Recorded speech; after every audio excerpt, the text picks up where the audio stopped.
આજે આપણે વિજ્ઞાન જોવાનું છે અને મારું નામ ભરત નકુમ છે. હું જે ભણાવું ને એ તમને સમજાવવું જરૂરી છે અને ભવિષ્યમાં કદાચ તમે પણ ભણાવવાના છો. અને પહેલો લેક્ચર છે એટલે હું તમને એ પણ જણાવી દઉં કે આપણે જેટલું પણ કન્ટેન્ટ, જેટલું પણ સમજૂતી, જે પણ વસ્તુ જોશું ને એ બધું આપણે પાઠ્યપુસ્તકની અંદરથી જ જોશું. કોઈ પ્રાઇવેટ મટીરિયલ કે કોઈ બીજું કે એક પણ વસ્તુ ત્યાંથી આપણે લેશું નહીં. એટલું જ કન્ટેન્ટ ભણાવશું કે જે આપણા પાઠ્યપુસ્તકમાં છે. ક્લિયર? કદાચ તમને કંઈક સવાલ થાય કે સાહેબ આનું શું, આનું શું, આનું શું, તો વિજ્ઞાન તો બહુ મોટું છે, તમે વિચારો ત્યાં સુધી પહોંચશે. તમને જે જીસીઆરટી છે આપણી પાઠ્યપુસ્તક એમાંથી કંઈ ખબર ન પડે તો મને પૂછી લેવાનું. ડન? ઓકે. તો આજે આપણે કોષ અને પેશી જોવાનું છે, એમાં પણ ફક્ત કોષ જોવાનું છે. પેશી આપણે નેક્સ્ટ ટાઈમ જોઈશું. આજે આપણે ફક્ત ને ફક્ત કોષ જોશું, મે બી 1.5 કલાક જેટલું ચાલશે.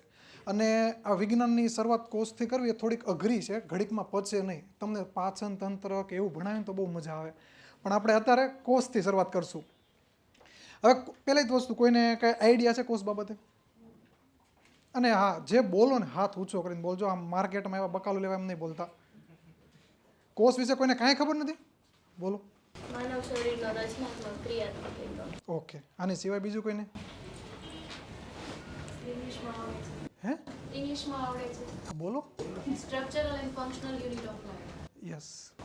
બીજું કંઈ? તમે આ મેં બેને કીધું એનું તમે અંગ્રેજી બોલ્યા, બેને ગુજરાતી કીધું. હવે આજે આપણે કોષ અને પેશી જોવાના છીએ ને, એનું કન્ટેન્ટ આપણે જે નવી જીસીઆરટી અને એનસીઆરટીમાં તમને ખબર છે? જો હું તમને એકવાર સમજાવી દઉં. 2 શબ્દ છે, એક જી અને એક એન. આ એન છે ને એ કેનો છે? કેન્દ્ર સરકારનો. અને આ જી છે કોનો છે? ગુજરાત સરકારનો. હવે અત્યારે જે નવી આપણી સાયન્સની બુક આવી ને મોટા ભાગની, એ બધામાં કેવી રીતનું કરી નાખ્યું કે આપણી જે કેન્દ્ર સરકારની બુક હતી ને એનું ટ્રાન્સલેટ કરી નાખ્યું. એ ખબર છે? તો એનું ખાલી ટ્રાન્સલેટ કર્યું છે. અત્યારના હાલના સમયમાં આ બંને જીસીઆરટી અને એનસીઆરટી બંને એક જ છે. સાયન્સ બાબતો ખાલી બંને સેમ જ છે, ખાલી ટ્રાન્સલેટ કરેલું છે. એટલે તમે જ્યારે અત્યારની જે જીસીઆરટી વાંચશો ને, જેને અત્યારે છે ને તમે એનસીઆરટી પણ કહી શકો ને જીસીઆરટી પણ કહી શકો, પણ અત્યારે તમે વાંચશો ને તો એમાં તમને ટ્રાન્સલેટ કરવું છે, તમને સમજાશે નહીં ઘડીકમાં. જો કારક તમે ટ્રાય કરી હોય ને અત્યારે વાંચવાની, તો એની જગ્યાએ આપણી જે જૂની છે, જે આપણે બધા ભણ્યા, જે આપણે 10મું ભણ્યા, એ હજી ચાલે છે, એ તમે વાંચો તો તમને તરત સમજાઈ જશે. તો આ બંને છે ને સેમ જ છે. પણ તમને કદાચ સવાલ થાય કે તો સાહેબ અમે નવી વાંચીએ કે જૂની? થાય કે તમારે જે ભણાવે ભણાવો. જો આપણે વાંચવી હોય ને તો નવી વાંચવાની હોય, પણ કોઈ આપણે સેલ્ફ તૈયારી કરતા હોય, ભાઈ મારે કોઈની જરૂર નથી, ભરત નકુમ કે કોઈની જરૂર નથી, મારે ઘરે વાંચવાનું છે, તો તમે ઘરે વાંચો ને તો તમારે જૂની વાંચવાની સમજવા માટે. પણ અંદર જે ડેટા આપ્યો છે ને એ યાદ કોનો રાખવાનો? નવીનો. હું તમને ઉદાહરણ તરીકે કહું કે આખા ગામમાં ફેલાયેલો એક સવાલ છે કે ભાઈ નાના આંતરડાની લંબાઈ કેટલી છે?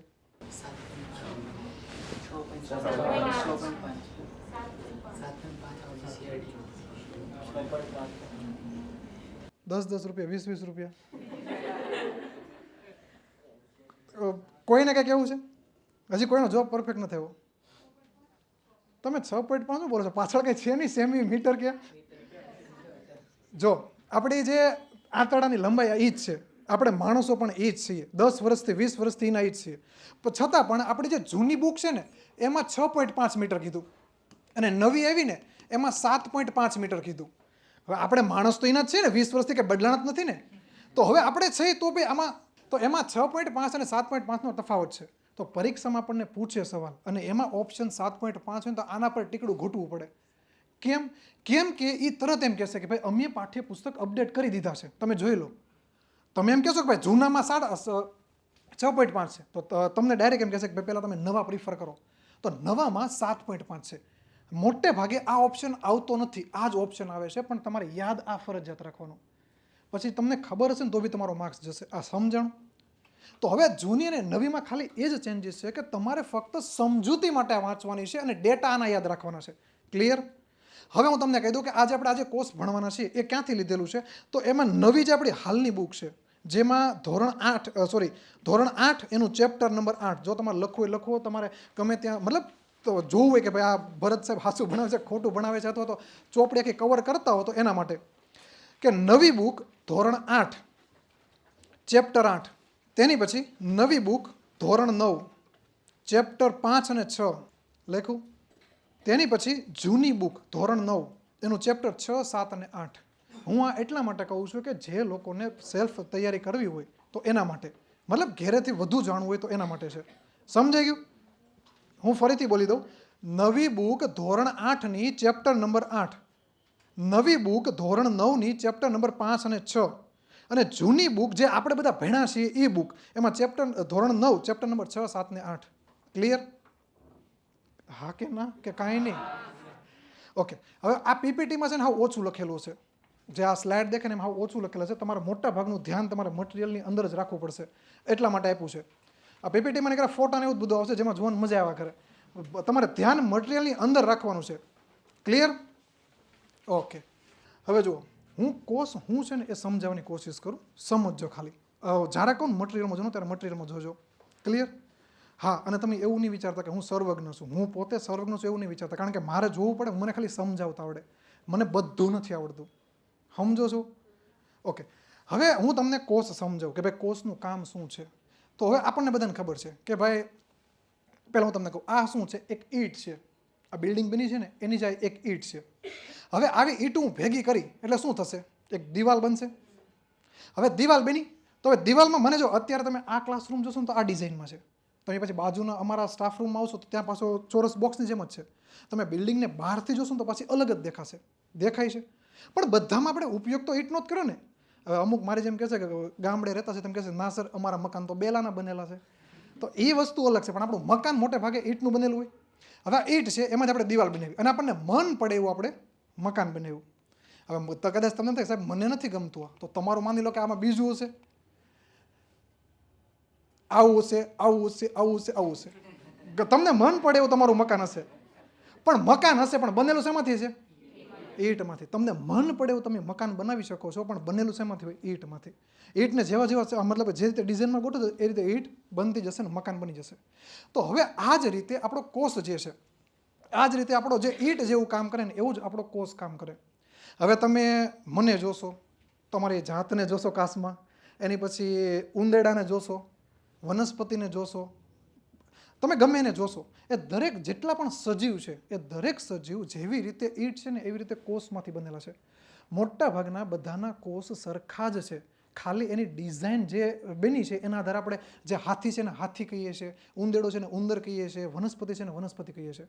તો દરેક જે છે આપણા માનવ સજીવ છે,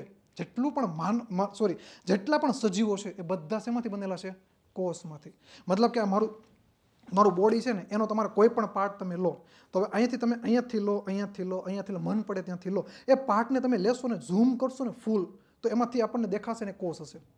આપણા શરીરમાં કોઈ પણ હાડકાનો પાર્ટ લેશો તો બી એ કોષમાંથી બનેલો છે, આંખનો લેશો તો બી કોષમાંથી બનેલો છે. આપણું શરીર આખે આખું કોષમાંથી બનેલું છે. ક્લિયર? ખાલી હા કે ના બોલજો એટલે મને ઊંઘ ન આવે, તમને આવે તો આવે. તો ઈંટ જેવું કામ કરે છે, પછી જેવા મકાન બનાવે એવી રીતે આપણે જેવા સજીવ બની એવા બની છીએ. તો બસ આ જ હતી વાત કોષની, કે આ કોષ છે જે સજીવનો સૌથી નાનો કાર્યાત્મક અને રચનાત્મક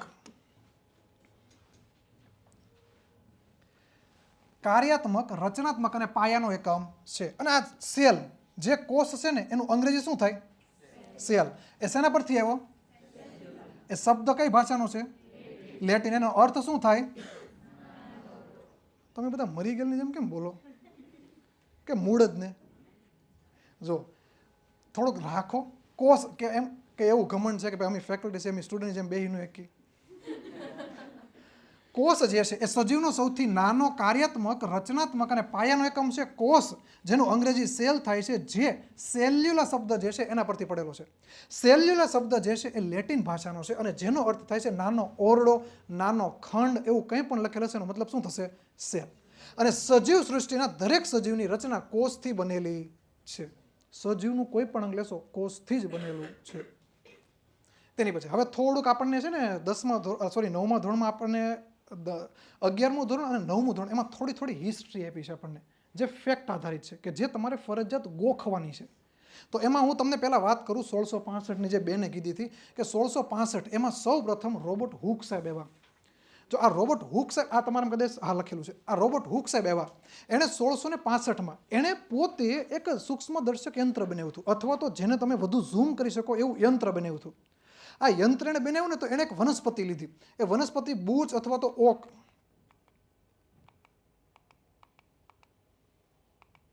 બૂચ અથવા તો ઓક નામની હતી. હવે અમુક આપણી ખુદની પાઠ્યપુસ્તક એમ કહે છે કે ભાઈ આ બૂચ છે ને એ બાટલીનું બૂચ કહે છે. અમુક આપણી પુસ્તકમાં એમ કહે છે કે ઓક એ વનસ્પતિ છે. પણ આપણે શબ્દ શું યાદ રાખવાનો? જો તમે છે ને આપણી મેં જે કીધી ને તમને જૂની જે 9મા ધોરણની બુક, એમાં ચોખ્ખું લખેલ છે કે બાટલીનું બૂચ.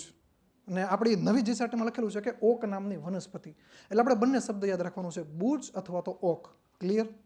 તો બૂચ અથવા તો ઓક નામની જે વનસ્પતિ છે ને એના પાતળા છેદ, મતલબ કે વનસ્પતિ છે ને એનામાંથી કાપી અને એને ઝૂમ કરીને જોયું તો એમાં ખાના દેખાણા.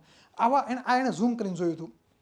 પોતે એણે બનાવ્યું હતું સૂક્ષ્મદર્શક યંત્ર, જેમાં એણે આવું ઝૂમ કરીને જોયું હતું તો આવું દેખાણું. તો એને આના ભાઈને એવું ફીલ થયું, આ રોબર્ટ હુક સાહેબ છે એને એવું ફીલ થયું કે ભાઈ આ ડિઝાઇન અને આ ડિઝાઇન બંને સેમ છે. આ ડિઝાઇન અને આ ડિઝાઇન બંને સેમ છે કે ભાઈ આ મધપૂડો છે. મધપૂડો ખાનામાંથી બનેલો છે. અને આ મેં જે વનસ્પતિને ઝૂમ કરીને જોઈ છે તો એ પણ ખાનામાંથી બનેલી છે. તો બંને કેવી છે? સરખી છે. તો એણે જે આ વનસ્પતિ હતી એને ઝૂમ કરીને જોયું હતું, એમાં જે ખાના હતા એને શું નામ આપી દીધું દરેકને? સેલ. કોષ આપણે ગુજરાતી શબ્દ છે, ત્યાં ગુજરાતી નહોતો, તો એણે શું નામ આપી દીધું? સેલ. એના જેટલા પણ ખાના હતા ને બધાને શું કહી દીધું? સેલ. અને એ શબ્દ અત્યારે પણ આપણે એ જ બોલીએ છીએ. 1665ની વાત છે અને અત્યારે 2022 ચાલે છે. તો ત્યાં સુધીમાં હજી આ શબ્દને બદલાણો નથી. આ એકનો એક જ શબ્દ આપણે ઉપયોગ કરીએ છીએ. એની પછી બીજું વર્ષ આવ્યું 1674. એમાં આવ્યા લ્યુવેન હોક સાહેબ. એણે શું કર્યું? જો પહેલી વસ્તુ કે તમને કદાચ એમ પૂછે ને કે ભાઈ નિર્જીવ કોષ સૌ પ્રથમ કોણે જોયો, તો એમાં કોણ આવશે? રોબર્ટ હુક સાહેબ જ આવશે. તમને એમ પૂછે ને કે સજીવ કોષ સૌ પ્રથમ કોણે જોયો, તો એમાં આવશે લ્યુવેન હોક સાહેબ. આ એક વસ્તુ યાદ રાખજો. આ સાહેબે છે ને ખાબોચિયાના જે મુક્ત જીવી હતા ને એનું શું કર્યું હતું, મતલબ એના કોષનું એને જોયું હતું. બસ આ એટલું ભાઈ ખાલી 1674માં એટલું કર્યું. એની પછી 1831માં આવે. જો અહીંયા 1665 છે, એની પછી 1674 છે. એની પછી પાછા બધા ભૂલી જ ગયા કે ભાઈ સેલ કે એની શોધ કે તે બધું ભૂલી ગયા. એની પછી ડાયરેક્ટ ઠેઠ 1831માં આવ્યા. અને 1831માં આવ્યા એમાં રોબર્ટ બ્રાઉન સાહેબ આવ્યા. તો રોબર્ટ બ્રાઉન સાહેબ આવ્યા, એણે કોષ કેન્દ્ર જે છે એનું સંશોધન કર્યું. અને એનું સંશોધન કરનાર, મતલબ કે જો આ તમને પૂછે કે ભાઈ કોષમાં કોષ કેન્દ્રનું સંશોધન કરનાર પહેલા વ્યક્તિ કોણ હતા? Robert brown. એની પછી 1839. હવે 1839-40 એ બાજુ 3 વૈજ્ઞાનિક થયા. મતલબ વૈજ્ઞાનિક તો એનો ગાળો હતો પણ એને રિસર્ચ જે 1838-39-40 આમ 3 વર્ષનો તમે ગાળો લઈ શકો, એમાં 3 વૈજ્ઞાનિક આવ્યા. એમાં પહેલા છે પરકિંજે સાહેબ. આ પરકિંજે સાહેબ જે છે એણે શું કીધું હતું કે ભાઈ કોષનું જે પ્રવાહી દ્રવ્ય છે એ પ્રોટોપ્લાઝમ છે. એણે શું કીધું? પ્રોટોપ્લાઝમ છે. અને જેને આપણે ગુજરાતીમાં શું કહીએ છીએ? કોષ રસ. હવે આ સાહેબે પ્રોટોપ્લાઝમ કીધું, પણ એનો પાછું તમારા મટીરિયલમાં જો બીજું કંઈક લખેલું છે, જે આપણો ગુજરાતી શબ્દ લખેલો છે જીવરસ. તો આ એ શબ્દ કોણે આપ્યો હતો? પરકિંજે. પણ એ ગુજરાતી શબ્દ છે. આ સાહેબે અંગ્રેજી શબ્દ આપ્યો હતો પ્રોટોપ્લાઝમ. એની પછી 2 વૈજ્ઞાનિક એક જોડે આવ્યા. એક છે સ્લાઇડન અને એક છે સ્વોન. આ બંને વૈજ્ઞાનિક આવ્યા, એણે કોષવાદ રજૂ કર્યો. જો ફરીથી કહું કે કોષની શોધ રોબર્ટ હુક સાહેબે કરી, પણ એણે એવું નહોતું કીધું કે દરેક સજીવ જે છે ને એ કોષમાંથી બનેલો છે. એણે એવું બિલકુલ નહોતું કીધું. એને ખાલી ખાના દેખાણા તો એને ખાલી નામ આપી દીધું સેલ. પણ હવે દરેક સજીવ જે છે, તમે, હું, વનસ્પતિ, વાંદરા, એ બધા કોષના બનેલા છે. એને કોષવાદ કહેવાય. એ કોષવાદ કોણે આપ્યો હતો? આ બંને વૈજ્ઞાનિકે, સ્લાઇડન અને સ્વોન નામના બંને વૈજ્ઞાનિકે આપ્યો હતો. એણે કોષવાદ રજૂ કર્યો હતો કે ભાઈ દરેક સજીવ જે છે એ કોષમાંથી બનેલો છે. એની પછી 1855 વર્ષ આવ્યું, જેમાં કોષવાદ પુનઃ વિસ્તૃત, જે ફરીથી આપવામાં આવ્યો કોષવાદ. અને પહેલો કોષવાદ હતો એ શું હતો કે દરેક સજીવ જે છે ને એ કોષમાંથી બનેલો છે. અને કોષવાદનો જે બીજો જે કોષવાદ આવ્યો એમાં શું કહેવામાં આવ્યું હતું કે ભાઈ આ જે કોષ છે ને એ તૂટી જાય અને એમાંથી 2 કોષ બને. તમે જો આપણે છે ને, આપણે સજીવ છીએ, આપણે કોઈ નવું આપણા જેવું જ સજીવની જરૂર પડે ને તો એક મેલ અને એક ફિમેલની જરૂર પડે, અને એની પછી એમાંથી નવું સજીવ બને. પણ તમે અમીબાને જોશો તો એ અમીબામાં શું હોય? એ વચ્ચેથી કપાઈ જાય અને એમાંથી 2 સજીવ બની જાય. એ અમીબા મોટું થાય, ફરીથી વચ્ચેથી કપાઈ જાય, એમાંથી પાછા 2 સજીવ થાય. તો આ આપણી અને એની સિસ્ટમ અલગ છે, પણ એ સજીવ છે અમીબા. આપણે સજીવ છે, પણ કોષ એની સિસ્ટમ એક જ છે. અમીબા એ કોષ નથી, એ સજીવ છે. અને આપણે પણ સજીવ છે. પણ આપણે કોઈ નવો સજીવ ઉત્પન્ન કરવો હોય તો આપણે મેલ અને ફિમેલની જરૂર પડે. અમીબાને કોઈ નવો સજીવની જરૂર પડે તો એ વચ્ચેથી કપાઈ જાય એટલે એમાંથી 2 થઈ જાય. એવી રીતે યુગલીના છે તો એક વચ્ચેથી કપાઈ જાય ને તો 2 નવા સજીવ થાય. એ રીતે પોતાની સૃષ્ટિ આગળ વધારે છે. પણ હું તમને એમ કહું છું કે એ સજીવ, આપણે સજીવ, કોઈ પણ સજીવ જેનો કોષથી બનેલો છે, એ દરેક કોષ જે છે એ હંમેશા કપાઈ જાય વચ્ચેથી અને એમાંથી 2 બને. આ વસ્તુ સમજાણી કે નથી સમજાણી? જો આ નાનો હતો ત્યારે મારો હાથ એવડો જ નહોતો ને, તો નાનો હતો ને ત્યાં કે ડાયરેક્ટ એવડો મોટો નથી થયો. હવે અહીંયાથી મારા પપ્પાએ કે કોઈએ મને એથી વધારાની ચામડી નથી નાખી, છતાં પણ હાથ મોટો થતો ગયો. તો હાથ મોટો કેમ થયો? તો કે અહીંયા કોષ હશે ને એ તૂટ્યા, એમાંથી 2 બન્યા, તૂટ્યા એમાંથી 2 બન્યા. એટલે વર્ષો સુધી પ્રક્રિયા ચાલી અને હાથ મોટો થતો ગયો. આ વસ્તુ સમજાણી? આપણે તમે કોઈ એવું છે કે ભાઈ મારી ચામડી અલગથી નાખવામાં આવી હતી ત્યાં મારો હાથ મોટો થયો? તો આ રીતે કોષ જે છે ને દરેક આ રીતે વધતા હોય છે. એની પછી તો આને કોષવાદ, એ જે કોષવાદ કહેવાય કે જે એક કોષ તૂટીને એમાંથી 2 કોષ બને. એ કોણે આપ્યો હતો? વિશ્વર સાહેબે. અને સ્લાઇડન અને સ્વોન જેણે એમ કીધું હતું કે દરેક સજીવ જે છે એ કોષમાંથી બનેલો છે. આ વસ્તુ તમે છે ને મેં કીધું ને એ તમે યાદ રાખજો, કન્ફ્યુઝ થશો. અત્યારે સમજાઈ જશે, 1-2 મહિના પછી તમે પાછા લઈને બેસશો ને તો ત્યારે પાછી ભીં પડશે. ઓકે, એની પછી તો 1940માં આપણે ઇલેક્ટ્રોન માઇક્રોસ્કોપ આવી ગયું અને એની પછી આપણે કોષને વધારે ઝૂમ કરીને જોઈ શકીએ છીએ. તો હવે આપણે કોષને જોઈ લઈએ. તો હવે સૌ પ્રથમ કે સજીવ છે, કોઈ પણ સજીવ હશે કોષમાંથી બનેલો છે. હવે એ તો માનો છો ને કે કોઈ પણ સજીવ હશે એ કોષમાંથી બનેલો છે. હવે અમુક સજીવ હશે, જો તમે છે ને એક સમચી લો અને સમચીને જીભ ઉપર આમ ફેરવો, આમ અત્યારે તમે સમજી લઈને જીભ ઉપર આમ ફેરવો ને, તમે 1 કરોડ કોષ તમારા મારી નાખ્યા. સમજાણી વાત? સમચી કાઢી, જીભ ઉપર આમ જોરથી ફેરવી, જેટલી લાળને જે હતું એ બધું કાઢ્યું તો તમે 1 કરોડ કોષ તમે મારી નાખ્યા.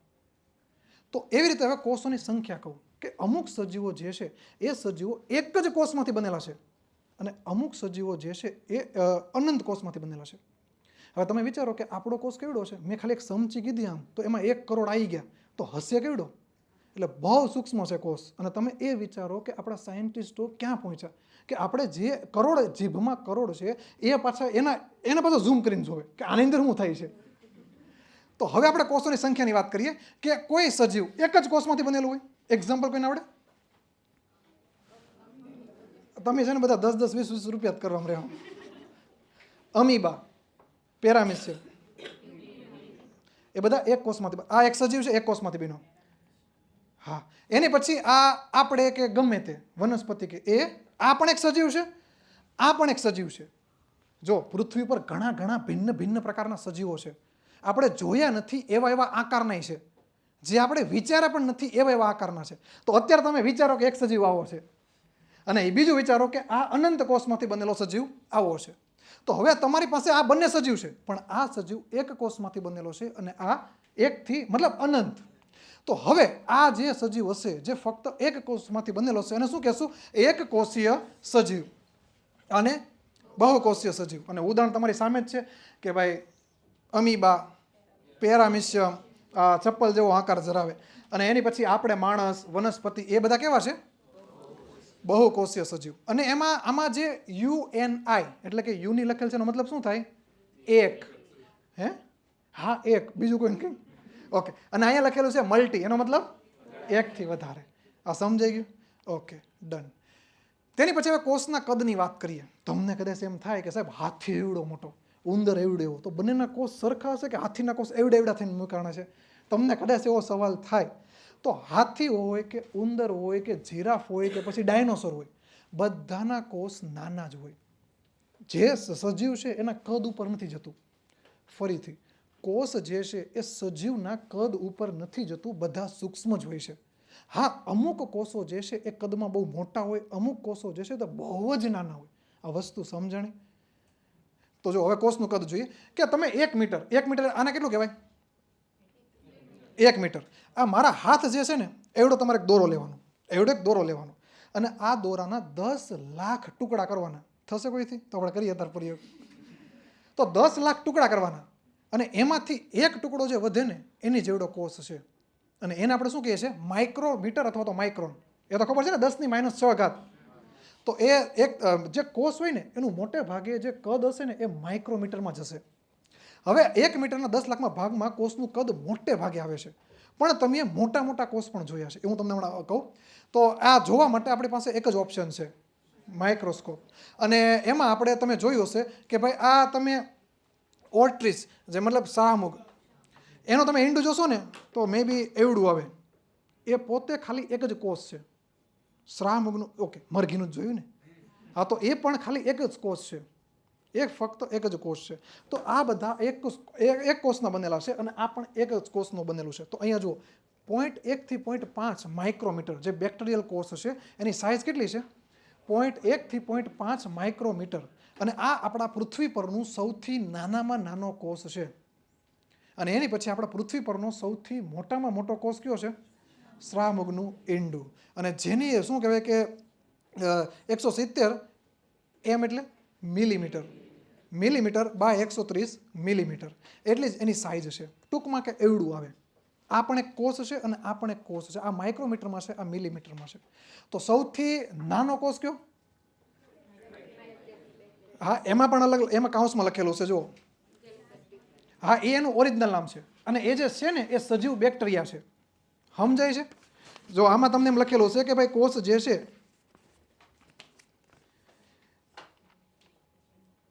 સૌથી સૂક્ષ્મ કોષ કયો છે? માઇક્રોપ્લાઝ્મા ગેલેસેપ્ટિક. એ પોતે એક બેક્ટેરિયા છે, એટલા માટે એને બેક્ટેરિયલ કોષ પણ કહેવામાં આવે છે. એની પછી સૌથી મોટો કોષ જે છે પૃથ્વી પરનો એ છે શાહમૃગનું ઈંડું, 170 મિલીમીટર બાય 130 મિલીમીટર. એની પછી આ જે શાહમૃગનું ઈંડું છે એનું વજન 1.65 કિલોથી 1.98 કિલો છે. અને શરીરનો સૌથી નાનો કોષ રુધિર કોષ છે. અને આપણા શરીરનો સૌથી મોટો કોષ, જો એ મોટો કોષ પૂછે તો ચેતાકોષ, પણ આપણી બુકમાં નથી આપ્યું કે સૌથી લાંબો કોષ ચેતાકોષ છે.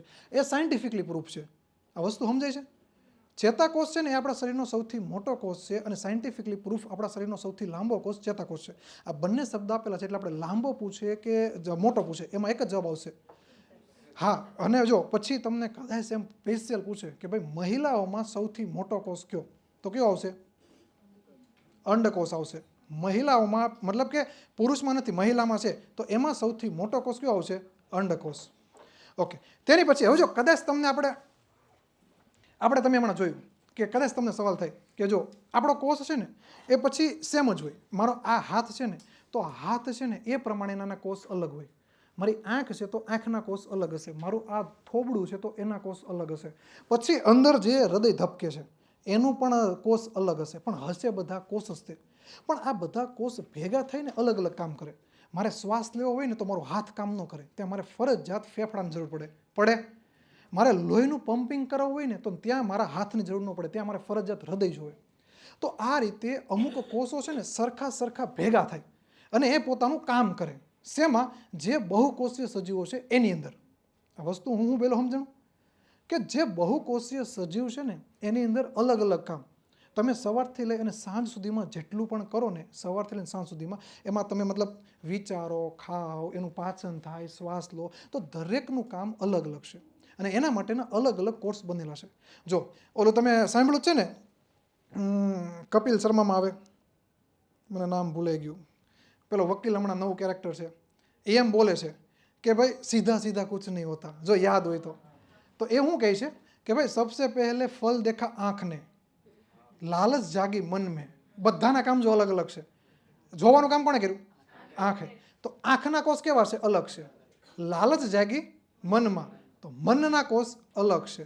પણ મન ત્યાં જઈ શકે નહીં, તો જાગ્યું કોણ? પગ. તો પગના કોષ અલગ છે. અને ત્યાં પગ ફળ તોડી શકે નહીં, તો તોડ્યું કોણે? તો હાથના કોષ અલગ છે. હવે હાથ ફળ ખાઈ ન શકે, ખાય કોણે? મોઢે. હવે મોઢે ખાધું પણ મોઢું ફળ રાખી ન શકે, તો રાખ્યું કોણે? પેટે. તો પેટના કોષ અલગ છે. અને આ બધું જોતો હતો માળી, અને માળી જોઈ ગયો એટલે જે સફરજન તોડતો હતો એના વાહામાં એક બળિયો મેરો. તો એમાં આ પૂરા કાંડમાં વાહાનું કોઈ કામ નહોતું, કોઈ ગુનો નહોતો, તોય માર કોણે ખાધા? વાહાએ. અને આંસુ નીકળ્યા આંખમાંથી. કેમ? એટલે તમે જો આપણા શરીરમાં બધા કામ અલગ અલગ ઓર્ગન્સ કરે છે. તો તમને કદાચ સવાલ થવો જોઈએ કે સાહેબ આ એક કોષવાળો હમણાં સજીવ હતો તો એનું બધું શું? આપણે ખાઈએ, હવારમાં જઈએ, એ બધું એ કરે કોણ? તો એનામાં તમને સવાલ થાય ને એક કોષમાં. તો એક કોષનું જે છે એમાં એક કોષ જે છે ને એ બધું જ કરી નાખે. જે એક કોષ છે ને એ પોતે બધું જ કરી નાખે. એમાં કોઈ પણ પ્રકારની કંઈ સિસ્ટમ નથી હોતી, બસ ખાલી એક છે અને આ બાકીમાં અનંત છે. બધી પ્રક્રિયા અમીબા બધી પ્રક્રિયા કરે છે. આપણે જે કરીએ છીએ ને બધી પ્રક્રિયા, સિવાય કે એમાં મેલ અને ફિમેલ નથી આવતું. સમજાય છે? ઓકે, આગળ બોલો. માનવ શરીરનો સૌથી મોટો કોષ કે તો અંડકોષ આવે તો માનવ શરીરનો સૌથી મોટો કોષ કહીએ તો ચેતાકોષ. એના માટેનો સોર્સ છે પાઠ્યપુસ્તક ધોરણ 9. હવે પૂછો, મહિલા સ્પેશિયલ શબ્દ વાપરે ને મહિલા તો અંડકોષ, કારણ કે માનવમાં અંડકોષ નથી, ખાલી ફક્ત મહિલામાં છે. ટેક્સ્ટ બુકમાં એવું લખેલું હોય. ટેક્સ્ટ બુકમાં, હા જૂની, હું જ કહું છું પોતે કે ટેક્સ્ટ બુક જૂની ધોરણ 9 ચેપ્ટર નંબર 6 માં લખેલું છે, અને એમાં સ્પેશિયલ MCQ પણ મૂકેલો છે પહેલો જ તે. ક્લિયર? ઓકે. માનવ, મહિલા સ્પેશિયલ કહીને તો જ અંડકોષ. જોકે આવું ક્યાંય પૂછાણું નથી, પણ હું તમને શોખવટ કરું છું. ડન? ઓકે. હવે કોષના આકારની વાત કરીએ કે ભાઈ આપણા શરીરમાં તમે જુઓ તો બધા કોષ સરખા નથી. જો બધા કોષ સરખા હોય તો આપણી આંખ પણ સરખી, આપણા હાથ પણ સરખા, મતલબ બધું સરખું જ હોત. પણ આપણા બધું અલગ અલગ કોષની ડિઝાઇન છે. તો અલગ અલગ છે, તો એ પ્રમાણે આપણે અલગ અલગ છે એના આકાર. તો રુધિર કોષ જોશો તો ખબર નાના દાદા ઓલી ટીકડી આવતી રૂપિયાની 4, એની જેવો શેપ છે રુધિર કોષનો. એની પછી સૌથી લાંબો કોષ જેને શાખિત કોષ કહેવાય, કે જેમાંથી શાખા નીકળે, તો એ કયો છે? ચેતાકોષ. એની પછી અસ્થિકોષ, જે આપણું હાડકું જેમાંથી બનેલું છે ને, એ કેવો છે? શાખિત છે. પણ આ સૌથી લાંબા શાખિત છે. આ શાખાનું નામ કોઈને આવડે? આ શાખા આમાંથી શાખા નીકળે છે. ચેતાતંતુ બંનેને કહેવાય. હું આજે લાંબો છે ને એની વાત કરું. હે? અક્ષતંતુ. શું કહેવાય? અક્ષતંતુ. અને બીજું નામ છે ચેતાક્ષ. હાક્ષ ની ચેતાક્ષ. જે આ છે ને ચેતાકોષમાં, આપણે જે મગજનું ભણશું ને ત્યારે હું તમને ડીપમાં કહીશ. આપણા મગજ શું કે મગજ અને બધું આમાંથી જ બનેલ છે આ રીતે. એની પછી બીજું આવે છે એક છે કે જે સરળ સ્નાયુકોષ છે, જે ત્રાકાકારનો છે, વેલણ જેવો. તો આવા રીતે આપણા શરીરમાં આ રીતે કોષના આકાર આવેલા છે. તો એ પ્રમાણે શું કહેવાય કે જોવા મળે છે. તો આ બસ આકાર છે ને આપણે ખાલી યાદ રાખવાનું છે. રુધિર કોષનો આકાર કેવો? ચેતાકોષનો આકાર કેવો? અસ્થિકોષનો આકાર કેવો? અને સરળ સ્નાયુકોષનો આકાર કેવો? સરસ. ઓકે. હવે કોષના પ્રકાર એ આપણે ઘડીક પછી જોશું, એટલે કે હમણાં જ જોશું, પણ પહેલા આપણે સમજી લઈએ કોષને. હવે જો હું તમને હવે કહું કે કોષ જે છે એ બધા કોષ સરખા જ છે, પણ એમાં બધામાં ડિઝાઇન થઈ જાય. જો હું તમને એક્ઝામ્પલ તરીકે સમજાવું કે બધા કોષ છે ને આ રીતે જ હોય, બધા કોષ. હવે એમાં શાખાવાળો કોષ હોય ને તો એમાં કેવું થઈ જાય? અહીંયાથી આ રીતે શાખા નીકળી જાય. દરેક કોષની અંદર આ રીતે સિસ્ટમ જ હોય, દરેક કોષ આ જ રીતે હોય. પણ હવે એમાંથી આપણને કહે કે ભાઈ શાખિત કોષ, તો આ ગોળાકાર છે અથવા ઈંડાકાર, મતલબ આપણે ગોળાકાર રાખીએ, ઈંડાકાર હોઈ શકે, ત્રાકાકાર હોઈ શકે, પણ આ રીતનો ગોળાકાર હોય. એમાંથી પછી શાખિત કહીને તો એમાંથી શાખા નીકળવા માંડે, એટલે આને શું કહે? શાખિત કોષ.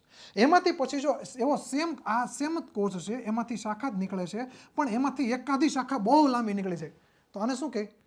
લાંબો શાખિત કોષ. એવી જ રીતે આ જ રીતે આ બીજો કોષ છે. હવે એને દબાઈ જાય, મતલબ કે અહીંયાથી આ શેપ આવી જાય, અહીંયાથી આ શેપ આવી જાય, તો આને કેવો કહે? ત્રાકાકાર. તો આ વસ્તુ સમજાય છે? દરેક કોષ, હું જે તમને કહું છું ને, દરેક કોષ જે છે એ હંમેશા આ શેપમાં જ હોય છે. પણ મેં કીધું પ્રમાણે શાખા તો શાખા આવી જાય, દબાઈ જાય, પણ આપણે કોષને આ રીતે ધારવાનો. ઓકે. હવે હું તમને કોષને ધારવાનું કહું તો તમને ખબર હોય તો, જો મેં તો કર્યું હતું, નાના હતા ને ત્યારે આપણે પેલી કંઈક ગોળી આવતી, એને તમે પાણીમાં નાખો ને હવાર થઈને તો ફૂલીને મસ્ત થઈ જતી. તો કોષ છે ને એવો જ છે. કોષ જે છે એ રીતે ગોળાકાર જ છે. હવે ગોળાકાર છે તો હવે આપણે કોષને ઉપરથી કાપીએ, કોઈ પણ ગોળ વસ્તુ હોય એને આપણે ઉપરથી કાપી નાખીએ, એટલે ઉપરથી તો આપણને આમ જ દેખાવાનું છે ને, આમ અર્ધગોળ ન દેખાય, ઉપરથી જો આપણને ગોળાકાર જ દેખાય. એક મિનિટ, હું તમને એમ કહું કે આપણે આઈસ્ક્રીમનો ડબ્બો લેવા, મસ્ત, કયો ફ્લેવર? સ્ટ્રોબેરી ફ્લેવર લેવા. હવે આપણે આઈસ્ક્રીમનો ડબ્બાને આડેથી જોઈએ તો આપણને આવી રીતે દેખાશે. આપણે આઈસ્ક્રીમના ડબ્બાને આડેથી જોઈએ તો આ રીતે દેખાશે ને, આમ. ઉપરથી જોઈએ તો ગોળાકાર દેખાય. અને એમાં જો ડ્રાય ફ્રૂટ હોય તો આપણે ઉપરથી કવર લીધું હોય તો અહીંયા ડ્રાય ફ્રૂટ ને આ રીતે બધું હોય દેખાય ઉપરથી, તો એમાં ગોળાકાર જ દેખાય ને? હા કે ના તો બોલો. તો ઉપરથી આ રીતે દેખાય, સાઈડમાંથી આ રીતે દેખાય. હવે મેં કીધું કોષ કેવો છે? ગોળ જ છે, પણ એને આપણે ઉપરથી કાપી નાખીએ એટલે ઉપરથી તો આમ ગોળ જ દેખાશે ને. તો હવે જ્યાં પણ કોષ દોરેલો છે ને આ રીતે ગોળ, તો તમારે એમ વિચારવાનું કે કોષને આમ ઉપરથી ઉડાડી દીધું ને આપણે ઉપરથી જોઈએ છે. દ્રાક્ષને કેમ વચ્ચેથી ઉડાડી દઈને ઉપરથી જોઈએ એ રીતે. સમજાણું? ઓકે, હવે હું તમને આ સમજાવું કે હવે કોષ જે છે એનું બંધારણ શું છે. તો કોષનું મોટે ભાગે ઘણું બધું બંધારણ છે જેને આપણે જોઈ નથી શકતા. સાયન્ટિસ્ટોએ એને ઝૂમ કરીને અંદર હું કામ કરીને જોઈ લીધું. બોલો, હું તમને બતાવું. જો કોષનું બંધારણ છે ને કુલ એમાં મુખ્ય 3 વસ્તુ છે. કે હવે હું તમને એમ કહું ને કોષ, તો તમને કોષની ડિઝાઇન ખબર પડી ગઈ કેવી છે? દ્રાક્ષ, ગોળ દ્રાક્ષ જેવી. હવે હું તમને ઉદાહરણ આઈસ્ક્રીમનું ડબ્બો લઉં કે જે આપણે 10-20 વાળું, તમે 50-60 વાળું ખાતા છો, હું 10. તો 10-20 વાળું આઈસ્ક્રીમ હોય, એને ઉપરથી જોશો એટલે ગોળ જ દેખાશે ને.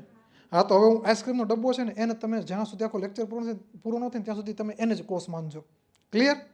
ઓકે, આ આઈસ્ક્રીમનો ડબ્બો છે, ઉપરથી આપણે ઓલું જે કાપી નાખ્યું એટલે આપણને આ દેખાશે. હવે આપણને જેમ આમ જોશું અંદર એટલે જે વ્હાઇટ હશે તો વ્હાઇટ આઈસ્ક્રીમ દેખાશે, યલો હશે તો યલો દેખાશે, આઈસ્ક્રીમ દેખાશે. આપણે હજી કંઈ નાખ્યું નથી, ડ્રાય ફ્રૂટ કે કંઈ નથી, પ્લેન આઈસ્ક્રીમ છે, તો ઉપરથી આમ દેખાશે. તો આઈસ્ક્રીમ તમે જોતા હો અને ઉપર જે પણ હોય જેને આપણે ખાવાનું છે એને શું કહેવાય? કોષ રસ. એની પછી હવે જે ડબ્બો છે, ડબ્બો ખાલી ડબ્બો, એને શું કહેવાય? કોષ રસ પટલ. અને એની પછી એની અંદર જો કંઈક એકાદી ચેરી કે એવું કંઈક મૂકી દીધું હોય તો એ આવી રીતે દેખાશે, તો એને શું કહેવાય? કોષ કેન્દ્ર. જો હવે અહીંયા તમને એક શબ્દ આપ્યો પટલ, અહીંયા શબ્દ છે પટલ. હવે પટલ એનો મતલબ એવો થાય કે કોઈ પણ વસ્તુને બીજા આવરણથી અલગ રાખે ને એને પટલ કહેવાય. એક્ઝામ્પલ તરીકે હું તમને એમ કહું કે ભાઈ આપણે દહીં પણ ડબ્બામાં આવે ને, દહીં ડબ્બામાં આવે છે. હવે દહીં જે છે એને આપણો, જો હું તમને ન કહું ને આપણે આજુબાજુમાં શું છે તો એ તમારે શું માનવાનું? કંઈક છે, અને કાંઈક શું છે? વાતાવરણ. તો આપણે બેની વચ્ચે શું છે? વાતાવરણ. પણ હું કહું કે હવે આપણે બેની વચ્ચે શું છે? મટીરિયલ. પણ આપણા બેની વચ્ચે વાતાવરણ 24 કલાક રહેશે. જો વાતાવરણ નહીં તો આપણે નહીં, કારણ કે વાતાવરણની અંદર ઓક્સિજન છે ને આપણે ઓક્સિજન વગર રહી શકવાના નથી. તો આપણી બેની વચ્ચે હંમેશા વાતાવરણ હશે અને હશે. હવે આ વાતાવરણ છે, હવે એ વાતાવરણ છે જે નોર્મલ હશે, અને આઈસ્ક્રીમ અથવા તો ફ્રીઝ એનું વાતાવરણ અલગ હશે. તો હવે બે આવરણને અલગ રાખવા માટે વચ્ચે જે પણ બોર્ડર હશે ને એને પટલ કહેવાય. તમે આઈસ્ક્રીમનો ડબ્બો લેવા ગયા તો આઈસ્ક્રીમનો ડબ્બો, એની અંદર આઈસ્ક્રીમ છે અને એની બહાર વાતાવરણ છે. તો આઈસ્ક્રીમનો જે ખાલી ડબ્બો છે એને શું કહેવાય? આઈસ્ક્રીમ પટલ કહેવાય. શું કહેવાય? હવે દહીંનો ડબ્બો છે તો દહીંનો ડબ્બો છે, તો હવે દહીં અને વાતાવરણને અલગ કોણ રાખે? દહીંનો ડબ્બો રાખે તો આપણે ડબ્બો કહીએ, પણ આપણે શું કહેવાનું? દહીં પટલ, કે દહીંને બીજા વાતાવરણથી અલગ રાખે. હવે તમે એવી રીતે લસ્સી લેવા ગયા હો ને લસ્સી અલગ હોય તો આ ડબ્બાને શું કહેવાનું? લસ્સી પટલ. તો હવે આ શું છે? કોષ રસ છે, બ્લુ કલર કોષ રસ છે. હવે કોષ રસને આ આવરણથી અલગ રાખે તો આને શું કહેશું? કોષ રસ પટલ. એવી રીતે હું તમને વચ્ચે કહું કે આ વચ્ચે આપણે કોષ કેન્દ્ર છે. હવે આની ફરતે હું આને અલગથી બોર્ડર આપી દઉં તો એને શું કહેશું? કોષ કેન્દ્ર પટલ. પટલમાં ખબર પડી? ઓકે. હવે પહેલાં તો આપણી મુખ્ય 3 વસ્તુ છે. આપણે જે કોષ કીધું ને એમાં કોષ રસ આવે, કોષ કેન્દ્ર આવે અને કોષ રસ પટલ આવે. હવે એમાં આપણે એક એક્સ્ટ્રા જે ફક્ત ને ફક્ત વનસ્પતિ કોષમાં હોય છે, આપણા પ્રાણી કોષમાં હોતું નથી. આ વનસ્પતિ કોષમાં શું જોવા મળે છે? કોષ દિવાલ. શું જોવા મળે? કોષ દિવાલ. એ આપણામાં જોવા નથી મળતી. જો મારામાં જોવા મળતી તો આમનમ જ રહો, મને લઈ જાય તો મને ધક્કો મારવો પડે. સમજાય છે? કોષ દિવાલ જો આપણા માણસમાં હોય ને તો આપણે આમ હોય આમનમ. આપણે કેમ આપણે ફ્રીજમાં તમે મૂવીમાં જોતા હશો કે અમુક આમનમ જ રહી જાય, ફ્રીજમાં ઘડી રાખીને પછી ધીમે ધીમે આમ ટબક કરતા ચાલે. તો આ જે છે શું કહેવાય કે આ વનસ્પતિ કોષ જે છે એની અંદર જ કોષ દિવાલ છે, બધે હોતું નથી. કારણ કે એને સ્થિર રહેવાનું છે. આપણે ઘડીક આમ હોય ને ઘડીક આમ હોય ને ઘડીક આપણું કોઈક પ્રિય પાત્ર જતું તો આપણને ખબર આપણે આમાં થવા માંડી. તો આપણે સ્થિર નથી રહેવાનું, આપણે સિચ્યુએશન પ્રમાણે ફરતા રહી છીએ. હવે વનસ્પતિ ગમે જાય, વાવાઝોડું આવે કે તું આવે કે ગમે આવે, એ એમનેમ જ ઊભું રહેશે, એને કોઈ યારે સંબંધ છે નહીં. એટલે એને માટે શું જોવે? વનસ્પતિ કોષ દિવાલ જોવે, જે એને આકાર આપે, આધાર આપે. સમજાય છે? એટલા માટે આ વનસ્પતિ કોષમાં હોય છે, પ્રાણી કોષમાં હોતું નથી. તેની પછી હવે આજે મેં જો આ બ્લુ કલર છે, આ બ્લુ કલર છે એ શું છે? કોષ રસ છે. અને એની ફરતે આ કથ્થઈ કલરની બોર્ડર દેખાય, કોષ રસ પટલ. અને એની ફરતે આ દિવાલ છે એને આપણે કહીશું કોષ દિવાલ. કોષ રસ પટલ પટલ નહીં, અમુકને જે ધીમી લાઈટ થશે. આને શું કહેશું? કોષ દિવાલ કહેશું, જે ફક્ત ને ફક્ત વનસ્પતિ કોષમાં છે. હવે જે આ વનસ્પતિ જે છે, સોરી વનસ્પતિ કોષ જે છે, એની અંદર જે કોષ દિવાલ છે એ નિર્જીવ અને બરડ આવરણથી બનેલું છે. અને બનેલું શેનું છે? તો કે એમાં જે સેલ્યુલોઝની આ કોષ દિવાલ જે છે ને એ બનેલી છે. મોટે ભાગે એમાં સેલ્યુલોઝની જ બનેલી હોય, થોડાક અંશમાં હેમિસેલ્યુલોઝ અને પેક્ટિન હશે. કોષ દિવાલનો ટોપિક હશે, એમાં ગોતો બધા પન્નાઓ ફેરવો. તો આ કોષ દિવાલ જે છે એ શેની બનેલી હશે? નિર્જીવ પદાર્થની બનેલી હશે. અને કેવી હશે? બરડ. અને બનેલી પદાર્થ પૂછે તો શું હશે? સેલ્યુલોઝની. પણ જો એમાં ઓપ્શન હશે કે હેમિસેલ્યુલોઝ અને પેક્ટિન, તો અને ઓપ્શન ડી હશે આપેલા તમામ, તો આપેલા તમામ ઉપર ટીકડું ઘૂંટવાનું. આ સમજાય છે? જો 4 ઓપ્શન આપ્યા હોય, સેલ્યુલોઝ, હેમિસેલ્યુલોઝ અને પેક્ટિન, અને ચોથો ઓપ્શન બીજો ગમે તે આપો XYZ, તો એમાંથી એક પસંદ કરવાનો થાય તો એક કોને પસંદ કરશો? અને 3 પસંદ કરવાનું થાય તો 3 આ સમજાણું? ઓકે, હવે આગળ જઈએ. હવે આ તમે જોશો તો કોષ દિવાલ જે છે ને એ ત્યાંની ત્યાં જ છે, પણ કોષ રસ અંદર જતું રહ્યું. એ તમે જોયું? ફરીથી દેખાડું. જો આ કોષ દિવાલ છે, હવે એનાથી અમુક એવું થઈ જાય કે આ અંદર જતું રહે કોષ રસ. તો વનસ્પતિ કોષની અંદર જ્યારે પાણી સોચાઈ જાય, જો વનસ્પતિ છે ને એ પાણી છે ને એ કઈ રીતે પીવે ખબર? આશ્રુતિના નિયમ પ્રમાણે, એ હું હમણાં સમજાવું. તો એમાં ઘણી ફેરું પાણી શોષાઈ જાય, તો એ આ રીતે કોષ દિવાલની સંબંધ તોડી નાખે, મતલબ કે એનાથી દૂર જતું રહે.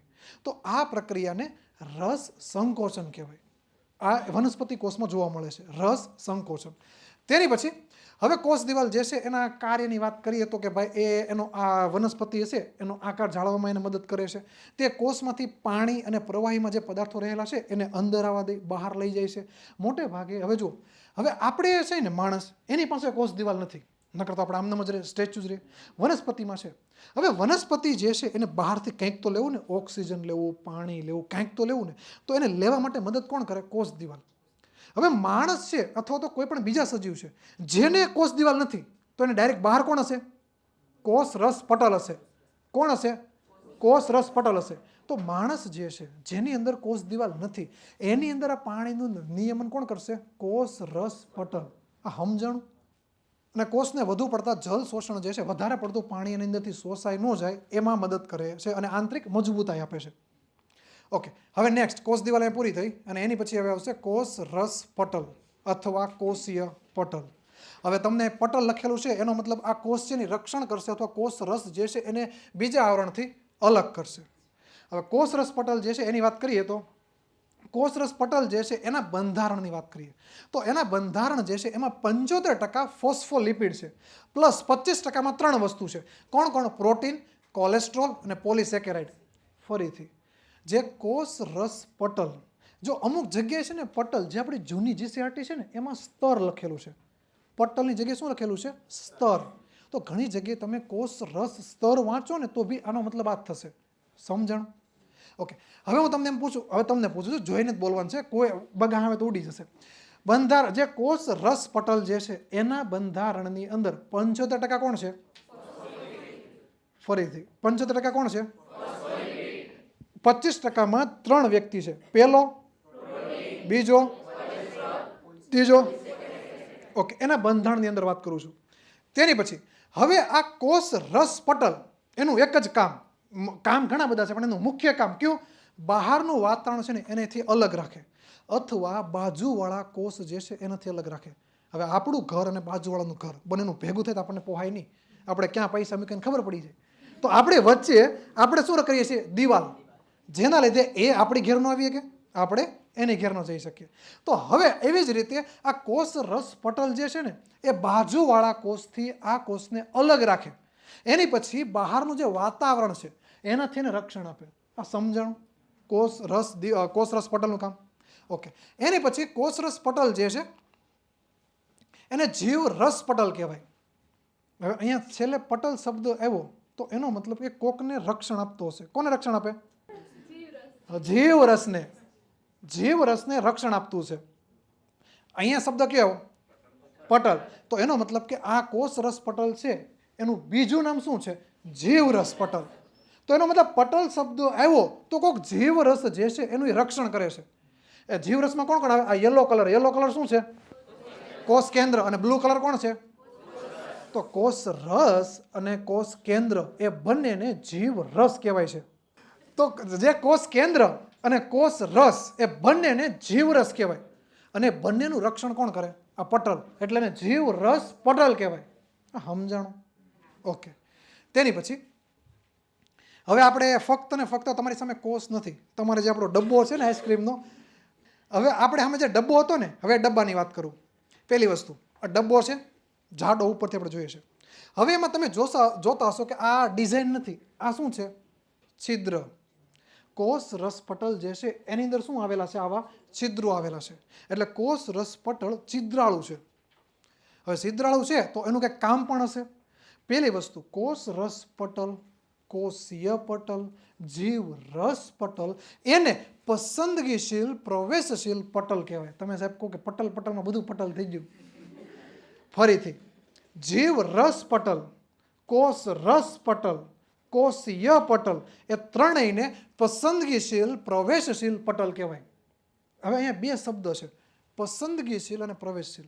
મતલબ આને મન પડે ને, આને જે પસંદ આવશે ને એને જ પ્રવેશ આપશે. આ વસ્તુ સમજણ? તો આ નક્કી આ પોતે કરશે. કોણ? કોષ રસ પટલ. એ પોતે કોને અંદર લઈ જવું, કોને બહાર લઈ જવું, એ નક્કી કોણ કરે? કોષ રસ પટલ. એટલા માટે એને શું કીધું? પસંદગીશીલ પ્રવેશશીલ પટલ. હું સેમ તમને કહું, માની લો કે આઈસ્ક્રીમનો ડબ્બો એક જીવ છે. આઈસ્ક્રીમનો ડબ્બો એક જીવ છે. હવે આઈસ્ક્રીમના ડબ્બાની અંદર આખો પેક છે. હવે એને અંદર કોને લઈ જાઓ, બહાર કોને લાવો, એ બધું કોણ? ડબ્બો નક્કી કરશે. આ વસ્તુ સમજા? તો આ એવું કામ કોણ કરે છે? કોષ રસ પટલ કરે છે. હવે એમાં ત્રણ નિયમ લાગુ પડે. ત્રણની પ્રોસેસ એક જ છે કે આશ્રુતિ અથવા અભિસરણ, એની પછી છે પ્રસરણ અને એની પછી છે અંતર્વહન.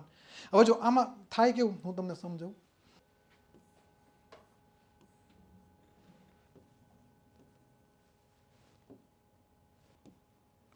બ્લુ કલર દેખાય? નો દેખાતો તો બ્લુ કલર છે. હવે જુઓ, આ ત્રણ આપણને પાસે ચાર શબ્દ છે. એક છે આશ્રુતિ અથવા અભિસરણ, એની પછી બીજો શબ્દ છે પ્રસરણ, એની પછી ત્રીજો છે અંતર્વહન. આ કુલ ચાર શબ્દ છે. ચારે ચાર શબ્દ જે છે એનો મતલબ પ્રોસેસ એક જ છે, પણ જ્યારે કઈ વસ્તુ આવે છે એ ત્યારે નક્કી થાય છે. જે એક્ઝામ્પલ તરીકે હું તમને એમ કહું કે ભાઈ પાણી છે. માની લો કે આ કોષ છે, એની અંદર એટલું પાણી અને એટલું પાણી સેમ છે. જો આ પાણી છે, એક ટીપો અહીંયા છે, 3 ટીપા બહાર છે. તો હવે આ જે બોર્ડર છે ને, એ આ યલો કલર દેખાય છે એ જ છે. હવે આ બોર્ડર શું કરશે ખબર? કે ભાઈ અંદર 1 છે, બહાર 3 છે. એટલે આ શું કરશે? અહીંથી એકને ઉપાડશે, અહીંથી એકને ઉપાડશે ને અંદર લેશે. બેલેન્સ થઈ ગયું. એટલે હવે કોઈની એન્ટ્રી નહીં. હવે એન્ટ્રી નિષેધ. હવે એન્ટ્રી અહીંયા શું થઈ જશે? બંધ થઈ જશે. હવે માની લો કે હવે અહીંયાથી આ રીતે બને, તો અહીંયા 1 છે, અહીંયા 3 છે. તો અહીંયાથી શું કરશે? આ પટલ છે ને આને બહાર કાઢી નાખશે. આ એકને આ ભૂંસાઈ ગયું, એ બહાર કાઢી નાખશે. શું કરશે? અહીંયાથી બહાર કાઢી નાખશે. એટલે કે આ પટલ જે છે એ કઈ રીતનું કામ કરે કે અંદર અને બહાર જેમ બેલેન્સ રહીને એ રીતે કરે. એટલે એને પસંદગીશીલ કહેવાય. જો કે એની મરજી નથી હાલતી, અંદર સિચ્યુએશન હોય ને એ પ્રમાણે થાય. જો અહીંયા પણ 2 બૂંદ બહાર અને અંદર પણ 2 જ બૂંદ, તો અંદર કોઈ બહાર જશે નહીં. જો અહીંનું પાણી વપરાઈ જાય, એમાંથી પાણી વપરાય CO2 કે બીજું કંઈ પણ બની જાય, તો ત્યારે પાણી ઘટશે. એટલે શું થશે? અહીંયાથી પાછું એક ટીપું અંદર આવશે. જો અહીંયા વધી જશે તો અહીંથી બહાર જશે. હું તો આ જે જ્યારે આ રીતની સિસ્ટમ થાય ને ત્યારે શું કહેવાય? આશ્રુતિ અથવા અભિસરણ. અમીબા જે છે ને પાણી આ જ રીતે પીવે. અને મોટા ભાગના જે મીઠા જળના પ્રાણીઓ છે ને, જે પાણી ઉપર નભેલા મોટા ભાગે, એ બધા પાણી આ રીતે પીવે. આ સમજાણું? ઓકે. હવે હું તમને એમ કહું કે CO2 અને O2, તો એ હું તમને સમજાવું. આ બ્લેક કલર,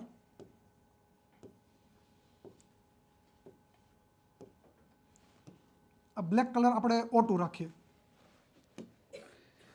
એની પછી પિંક કલર CO2 રાખીએ.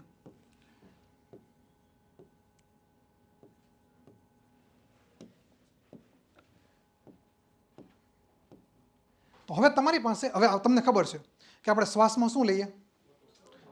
O2 લઈએ. અને વનસ્પતિ શ્વાસમાં શું લે? O2 જ લે. ફોર યોર કાઇન્ડ ઇન્ફોર્મેશન, પ્રકાશ સંશ્લેષણની ક્રિયામાં એ કાર્બન ડાયોક્સાઇડનો ઉપયોગ કરે, પણ વનસ્પતિ શ્વસનમાં O2 જ લે, અને એ શ્વસનમાં O2 લે અને બહાર CO2 જ કાઢે છે. પણ પ્રકાશ સંશ્લેષણની ક્રિયા જે છે ને એમાંય CO2 નો ઉપયોગ કરે. આ વસ્તુ સમજાણી? આ બધાને ઈ જ છે કે નહીં શ્વસનમાં એવું CO2 જ લે છે, એવું નથી. આ વસ્તુ સમજાણી કે તમને પહેલી ફેર સાંભળતું એવું લાગે? ઓકે, જવા દો, એ ટોપિક નથી. હવે ટોપિક એ છે આપણો કે આપણે શ્વાસમાં O2 લીધો એટલે આપણું કર્ણાભ સૂત્ર, એમાં શું કહેવાય કે પ્રોસેસ થશે અને એમાં ઉર્જા છૂટી પડશે. અને ઉર્જા કયા સ્વરૂપે હશે? ATP, એડિનો સાઇન ટ્રાય ફોસ્ફેટ, એ સ્વરૂપમાં હશે ઉર્જા. તો હવે ઉર્જા છૂટી પડે તો આપણે ઓક્સિજન આપણા શું કોષની અંદર ગયો, હવે ત્યાં O2 હતો એમાંથી CO2 બની ગયો. તો આપણા કોષની અંદર CO2 છે, આપણા કોષની અંદર CO2 છે અને બહાર O2 છે. તો બેલેન્સ છે નહીં. તો બેલેન્સ. અને બીજી વસ્તુ કે હવે અહીંયા આ તમે જોશો આ બોર્ડરની અંદર, તો અહીંયા આ O2 છે, કેટલા એના અણુ છે અંદર? 4 છે. બહાર કેટલા છે? તો આ પસંદગીશીલ પટલ છે ને એ તરત શું કરશે, આમાંથી એકને કાઢી નાખશે. એકને કાઢીને સીધો શું કરશે? બહાર મોકલી દેશે. અને આની અંદર આ CO2 ના કેટલા છે? 2. તો એ અહીંયાથી કાઢી એકને કાઢીને અંદર મોકલી દેશે. આ વસ્તુ સમજાણી? તો આ નિયમ એક જ છે, નિયમ એક જ છે. પણ જ્યારે પાણી હોય ત્યારે પ્રક્રિયાને શું કહેવાય? આશ્રુતિ અથવા અભિસરણ. સેમ કાર્બન ડાયોક્સાઇડ અથવા તો ઓક્સિજન હોય ત્યારે પ્રક્રિયાને શું કહેવાય? પ્રસરણ. અને જ્યારે કોઈ દ્રવ્ય, બીજું કોઈ પણ દ્રવ્ય લેવાનું થાય તો એને શું કહેવાય? અંતર્વહન. તો આ જે કોષ રસ પટલ જે છે એને કોષીય પટલ જે છે એને આપણે પસંદગીશીલ પ્રવેશશીલ પટલ પણ કહીએ છીએ. તેની પછી હવે કોષ કેન્દ્રની વાત કરીએ. તો કોષ કેન્દ્ર ક્યાં છે? વચ્ચે. જેવી રીતે ભારતમાં તમારે કઈ રીતે ચાલવું, તમારે મતલબ કે કયા કયા નિયમનું પાલન કરવું. એક્ઝામ્પલ તરીકે હું તમને ભણાવું છું તો મારી પાસે સ્વતંત્રતા છે ભણાવવાની.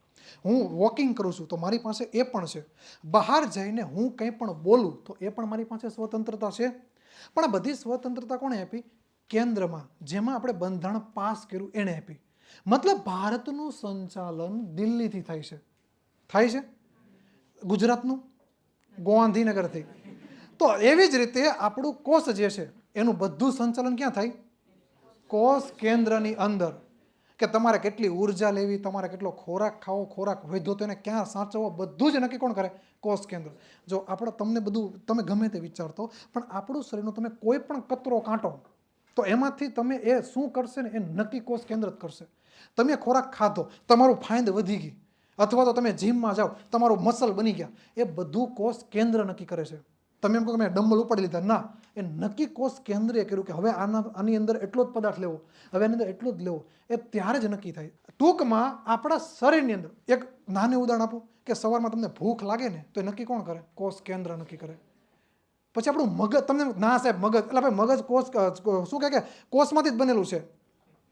ચેતાકોષમાંથી આખું મગજ બનેલું છે. અને ચેતાકોષ જે છે એની અંદર જે કોષ કેન્દ્ર છે એ તમને કહે છે કે ભાઈ તમને ભૂખ લાગી. ઓકે, કોષ કેન્દ્ર છે ને આપણા શરીરનું બધું નક્કી કરે છે. તેની પછી હવે આ કોષ કેન્દ્ર જે છે એની ફરતે આપણે એક બોર્ડર કરી, નામ શું આપશું? કોષ કેન્દ્ર પટલ. હવે એની અંદર પાછું હજી એક વસ્તુ એવી છે જેને આપણે કોષ કેન્દ્રિકા કહીશું. શું? કોષ કેન્દ્રિકા. હવે એની ફરતે બોર્ડર છે નહીં. એનો મતલબ એની પાસે પટલ છે નહીં. કોષ રસ પાસે પટલ છે? હા. એની પછી કોષ કેન્દ્ર પાસે પટલ છે? હા. અને આ જે ગ્રીન કલર તમને દેખાય છે એ છે કોષ કેન્દ્રિકા. એની પાસે પટલ છે નહીં. હવે કોષ કેન્દ્રિકા જે છે ને એ કોણ ધરાવે? કોષ કેન્દ્રિકા કોણ ધરાવે છે? કોષ કેન્દ્ર ધરાવે. પણ કોષ કેન્દ્ર જોડે જોડે રંગ દ્રવ્ય પણ ધરાવે છે, જેને આપણે ક્રોમોઝોમ કહીએ છીએ. હવે જો પહેલી વસ્તુ કે આ તમારી સામે કોષ છે આખે આખો, જેમાં આ જો અહીંયા તમે જોશો આ બ્લુ કલર છે, અહીંયા વ્હાઇટ કલર દેખાય, તો વ્હાઇટ કલર શું હશે? કોષ રસ પટલ હશે. સેમ અહીંયા તમને થોડું થોડું રેડિશ પ્રકારનું વ્હાઇટ દેખાય અને એની ફરતે રેડ બહુ દેખાય, તો બહુ રેડ દેખાય શું હશે? કોષ કેન્દ્ર પટલ. પણ આ જે ચેરી વચ્ચે પડી છે એની ફરતે કાંઈ નથી, એની ફરતે તમને કાંઈ દેખાય છે નહીં, તો એની પાસે પટલ નથી. અને કોણ છે? કોષ કેન્દ્રિકા. કોણ છે? કોષ કેન્દ્રિકા. અને કોષ કેન્દ્રિકા કોષ કેન્દ્ર ધરાવે છે. હવે ઘણી ફેરું કોઈ કોષની અંદર એક કોષ કેન્દ્રિકા હોય, 2 હોય, 3 હોય, પણ ઓછામાં ઓછી 1 હોય, પણ ફિક્સ આંકડો નથી. તો કોષ કેન્દ્રિકા કોષ કેન્દ્ર 1 થી વધારે ધરાવે છે. તેની પછી આ કોષ કેન્દ્ર છે ને એ હજી એક વસ્તુ ધરાવે. એ શું ધરાવે છે? તો કે રંગ દ્રવ્ય ધરાવે છે. જે શું ધરાવે? રંગ દ્રવ્ય. હવે આ કોષ છે આખે આખો કોષ કેન્દ્ર. આ જો આખે આખો કોષ છે, એમાંથી એટલો ટુકડો કોષ કેન્દ્ર. હવે એની અંદર આ ક્રોમોઝોમ છે. હવે ક્રોમોઝોમ જેને આપણે જો હવે તમને કન્ફ્યુઝ થશે કે સાહેબ 2 શબ્દ છે, એક છે રંગસૂત્ર અને બીજો આમાં કયો લખેલો છે? તો પેજ નંબર 3 કાઢો, એમાં જો લખેલું છે રંગ દ્રવ્ય. નીચેથી બીજો મુદ્દો જુઓ, પેજ નંબર 3 નીચેથી બીજો મુદ્દો જુઓ, દેખાણો રંગ દ્રવ્ય. તમારી પાસે 2 શબ્દ છે, એક છે રંગ દ્રવ્ય અને એક છે રંગસૂત્ર. આ બંનેમાં ચેન્જીસ શું છે એ હું તમને કહું કે રંગ દ્રવ્ય એ આખે આખો મતલબ આમ જાળી જેવો ટાઈપનું છે, પણ તમે જેને જોવો છો વારા ઘડીએ રંગસૂત્ર, એ આ રંગ દ્રવ્ય જ્યારે કોષનું વિભાજન થાય, શબ્દ એવો કોષનું વિભાજન, એટલે ભમ થશો પાછા. કોષનું વિભાજન એનો મતલબ એવો થાય કે એક કોષ તૂટે એમાંથી 2 કોષ બન્યા. હવે એ કોષ તૂટે એમાંથી પાછા 2 બન્યા, એ તૂટે 2 એમાંથી 2 બન્યા. તો જે એક કોષ તૂટે એમાંથી 2 બને એને શું કહેવાય? વિભાજન. કોષ વિભાજન અથવા વિભાજન. સમજણો? હવે જ્યારે આ કોષ 2 ડિવાઈડ થાય ને ત્યારે જે આ રંગ દ્રવ્ય હોય ને એ રંગસૂત્ર બની જાય. જો આ મારું શરીર છે, હવે મારો હાથ કદાચ હવે વધવાનો નથી, આ કદાચ હું જીમમાં જાઉં તો આમ વધશે, પણ આમ નહીં વધે. એટલે હવે આનું વિભાજન છે ને, આ હાથના કોષનું છે ને એનું વિભાજન બંધ થઈ જશે કે 1 માંથી 2, 2 માંથી 3, હવે એવું નહીં બને. હવે કારણ કે પૂરું થઈ ગયું. હા, જીમમાં જાઉં ને બોડી બનાવી દઉં તો થઈ જાય, પણ હવે આ કોષ જે છે વિભાજન નહીં પામે. જો વિભાજન પામે તો હાથ મોટો થાય, મોટો થાય, મોટો થાય, એ રીતે થાય. પણ હવે વિભાજન જ્યારે મારો હાથ મોટો થાય ને એ જ સમયે એ રંગ દ્રવ્ય છે ને એ રંગસૂત્ર બને. અધરવાઇઝ પાછું બધું ભેગું થઈ જાય. જો 2 કોષ બને તો પાછું આમ જે ઓલી આ ડિઝાઇનમાં તમે જોવો છો ને એ રંગસૂત્ર ત્યારે જ બને જ્યારે એનું વિભાજન થાય. સમજાય છે? એટલે રંગ દ્રવ્ય હંમેશા હોય, પણ રંગસૂત્ર જ્યારે વિભાજન થાય ને ત્યારે જ જોવા મળે, ત્યાં સુધી જોવા મળતું નથી. અને રંગસૂત્ર એ પ્રોટીન અને ડીએનએનું બનેલું છે. રંગસૂત્ર પ્રોટીન અને ડીએનએનું બનેલું છે. અને ડીએનએ એ આપણે કેવા છીએ, મતલબ કે આપણને ખબર છે આપણે કેવા છીએ, પણ આપણે આપણા મમ્મી ઉપર ગયા છીએ, આપણે આપણા પપ્પા ઉપર, દાદા ઉપર, તો એ આપણા રંગસૂત્ર ડિસાઈડ કરે. જો હું તમને કહું કે આ રંગસૂત્ર છે અને એની ઉપર અહીંયા તમને જો આ રંગસૂત્ર છે, આ રીતે આ ડિઝાઇનમાં આપણે જોઈએ છીએ ને, આ રંગસૂત્ર છે. હવે એની ઉપર એનો કાર્યકારી ટુકડો, જેવી રીતે સજીવ છે, માણસ છે, એનો સૌથી નાનામાં નાનો એકમ કયો? કોષ. એ હજી વિચારો તમે. આપણા શરીરનો સૌથી નાનામાં નાનો એકમ, રચનાત્મક કાર્યાત્મક એકમ કયો? કોષ. એવી જ રીતે આ જે રંગસૂત્ર છે એનો કાર્યકારી સૌથી નાનામાં નાનો ટુકડો કયો? જનીન. કયો? જનીન. હવે આપણી પાસે હંમેશા 2 જનીન હોય. આપણી પાસે હંમેશા 2 જનીન હોય. જેવી રીતે એક મધરમાંથી આવે અને એક ફાધરમાંથી આવે, આ ફરજિયાત છે. અને તમને એ પણ ખબર હોવી જોઈએ કે રંગસૂત્રોની સંખ્યા દરેક પ્રાણીમાં સેમ હોય છે. માણસમાં કેટલી છે? જોડ. એ શબ્દ ખાસ બોલજો. જો જે માણસ છે ને, માણસ, એની રંગસૂત્રની જોડ 22 થઈ જાય ને તો એ માણસ નથી રહેતો. જો હું તમને સમજાવું, 1 મિનિટ. વાંદરો છે, એની રંગસૂત્રની જોડ કેટલી? 21. અલગ અલગ. ચિંપાંજીની અલગ હોય, એમ બધાની અલગ અલગ છે. આપણા રંગસૂત્રની જોડ 23 છે. એમાંથી કદી ઓછી થઈ ગઈ ને તો હું દેખાવ ને એવો નહીં દેખાવ, મારા પક્ષ એવા નહીં હોય, મારામાં વાળ આવી જશે, મતલબ ગમે ચેન્જીસ આવવા મળશે. રંગસૂત્ર છે ને એ નક્કી કરે છે કે આ માણસ બનશે કે શું બનશે. અને રંગસૂત્ર આપણને આપણા પિતૃ તરફથી મળે છે, એટલે આપણા પિતૃ પાસે હોય ને એ જ આપણને મળે, એટલે એ ક્યારેય ચેન્જીસ નથી થવાના. આ વસ્તુ સમજાણી? ઓકે. તો આ રંગસૂત્ર જે છે એની અંદર જનીન હોય, અને જનીન છે ને એ જેવી રીતે તમારે મૂવી જોવું છે, કેવું જોવું? ગલી ગલી તેરી લાલ. માની લો કે તમારે બાહુબલી મૂવી જોવું છે, મારી પાસે મૂવી છે, તમારે જોવું છે, તો તમે મારી પાસે મેમરી કાર્ડ લઈને આવશો કે ભાઈ નાખી દો ને, હું કહું 10 રૂપિયા થાય, તો તમે મારી પાસે લેવા આવ્યા, પેન ડ્રાઈવ કે ચિપ્સ કે કંઈક લઈને લેવા આવ્યા, તો મેં એમાં તમને મૂવી નાખી દીધું, તો મારામાંથી મૂવી ચિપ્સ દ્વારા તમારા પાસે ગયું. તો સેમ આ જનીન એવું જ કામ કરે. મારી જે આંખ છે એ મારા ફાધર અને મારા મધર એ બંનેના જે જનીન હશે, મારા ફાધરનું પણ જનીન હશે, મધરનું પણ હશે, બંનેમાંથી એક એક જનીન લેશે અને એમાંથી મારી આંખ બનશે. આંખ નહીં, તમારા શરીરનું કોઈ પણ પાર્ટ, ફરીથી તમારા શરીરનો કોઈ પણ પાર્ટ, તમારા આંખ જે છે એનો કલર, તમારા વાળનો કલર, તમારી ચામડીનો કલર, તમારું જે તમે મારી જેમ રૂપાળા હો તો એ દરેક વસ્તુ જે છે એ તમારા મધર અને ફાધર પાસેથી જ ફરજિયાત મળે. અને એ નક્કી મતલબ આમ લાવવાનું કામ કોણ કરે? રંગસૂત્ર કરે. પણ રંગસૂત્રમાં જે ડીએનએમાંથી બનેલું છે અને ડીએનએનો જે કાર્યકારી ટુકડો જે છે એ લઈને આવે છે. જો આંખનો કલર ગ્રીન બનશે કે એ બનશે તો એ 2 રંગસૂત્ર હશે, 2માંથી નક્કી થશે. આ વસ્તુ આ આનુવંશિકતાનો ટોપિક છે. પણ આપણામાં આપણે જેવા દેખાય છે એ તમામ આપણા મધર અને ફાધરમાંથી જ ફરજિયાત આવે અને એને આધારે આપણે બનતા હોઈએ છીએ. પણ તમને કદાચ સવાલ થશે, તમારા ફેમિલીમાં કે કોઈ પણ જગ્યાએ તમે એક એવું ઉદાહરણ જોયું હશે કે તેના મધરના અને તેના ફાધરના બંનેના વાળ કાળા છે, પણ એનું જે બેબી જે છે, બે બોયઝ કે ગર્લ્સ, એ ભૂરા છે. એ તમે જોયું હશે, કદાચ ક્યારેક નોટિસ કર્યું છે કે ભાઈ આના ફાધરના વાળ કાળા છે, મધરના પણ વાળ કાળા છે, તો એનું જે શું કહેવાય કે એના બેબી થાય છે એનું વાળ કેમ ભૂરા થઈ જાય? તો એના માટે પ્રબળ જનીન, નિર્બળ જનીન એ બધું આવે છે. પણ એ આપણે આનુવંશિકતામાં જોશું. અત્યારે ભણાય તો તમે બધા ભમ થઈને હુઈ જાઓ અને મારે તમને જગાડવા પડશે કે હવે ઘેર ભેગા થાવ. તો આ બસ સમજાય ને તમે? જનીન એક કાર્યકારી ટુકડો કોનો છે? ડીએનએનો. ડીએનએ અને પ્રોટીન એમાંથી શું બને છે? રંગદ્રવ્ય. રંગદ્રવ્ય. ઓકે, જો રંગદ્રવ્ય એ જ્યારે વિભાજન થાય એટલે રંગસૂત્ર. રંગસૂત્ર એ પ્રોટીન અને ડીએનએમાંથી બનેલું છે. ડીએનએ એ જનીનો ભેગા થઈને બને છે. ક્લિયર? હમણાં આપણે જોયું હતું ને કે ભાઈ કોષના પ્રકાર, એ આપણે નિરાતે જોશું. તો હવે જોઈએ કે હવે આપણું કોષ કેન્દ્ર છે, આપણું કોષ કેન્દ્ર છે, એની ફરતે કે બોર્ડર હતી ને? એને આપણે નામ શું આપ્યું? પટલ. હવે અમુક સજીવો એવા છે કે જેની કોષ કેન્દ્રની ફરતે દિવાલ નથી, મતલબ પટલ નથી, અને અમુક એવા છે સજીવો કે જેની ફરતે પટલ છે. તો એના આધારે કોષના 2 પ્રકાર પાડવામાં આવ્યા છે. ક્યાં ક્યાં? તો એક છે આદિ કોષ કેન્દ્રીય અને બીજું છે સુકોષ કેન્દ્રીય.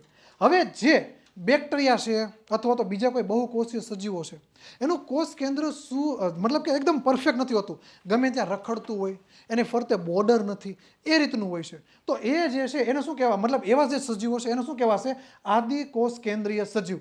આદિ કોષ કેન્દ્રીય સજીવ કહેવાશે. અને એનો જે કોષ છે એ કોષને શું કહેવાશે? આદિ કોષ કેન્દ્રીય કોષ. અને એની પછી બીજો છે, અને આમાં 2 શબ્દ છે. એક છે પ્રોકેરિયોટિક, તમારા મટીરિયલમાં લખેલો છે પ્રોકેરિયોટિક. અંગ્રેજી શબ્દ બહુ વાપરે છે, તો એ આદિકોષ કેન્દ્રીય અથવા પ્રોકેરિયોટિક, એ બંને શબ્દ યાદ રાખજો. ઓકે, હશે તો જોઈ લેજો. પ્રોકેરિયોટિક છે એ શબ્દ છે. અને એની પછી બીજો પ્રકાર કયો આવે છે? સુકોષ કેન્દ્રીય અથવા યુકેરિયોટિક. તો આ 2 પ્રકાર છે. બંનેમાં ખાલી ચેન્જીસ શેનો છે? કોષ કેન્દ્ર જે છે એ સુનિયોજિત અથવા તો મતલબ એક સારા આયોજનથી બનેલું હોતું નથી. સમજણ? કોષના 2 પ્રકાર ક્યાં ક્યાં? આદિકોષ કેન્દ્રીય અને સુકોષ કેન્દ્રીય. સુ એટલે મતલબ કે એકદમ સુગઢ, મતલબ કે આમ એકદમ મસ્ત.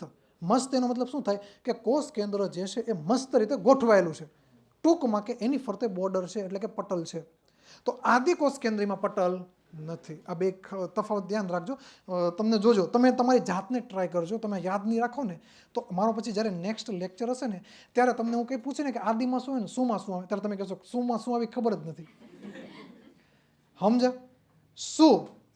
શું એમાં આવશે એકદમ મસ્ત. મસ્ત ક્યારે થાય? જ્યારે દિવાલ હોય ત્યારે.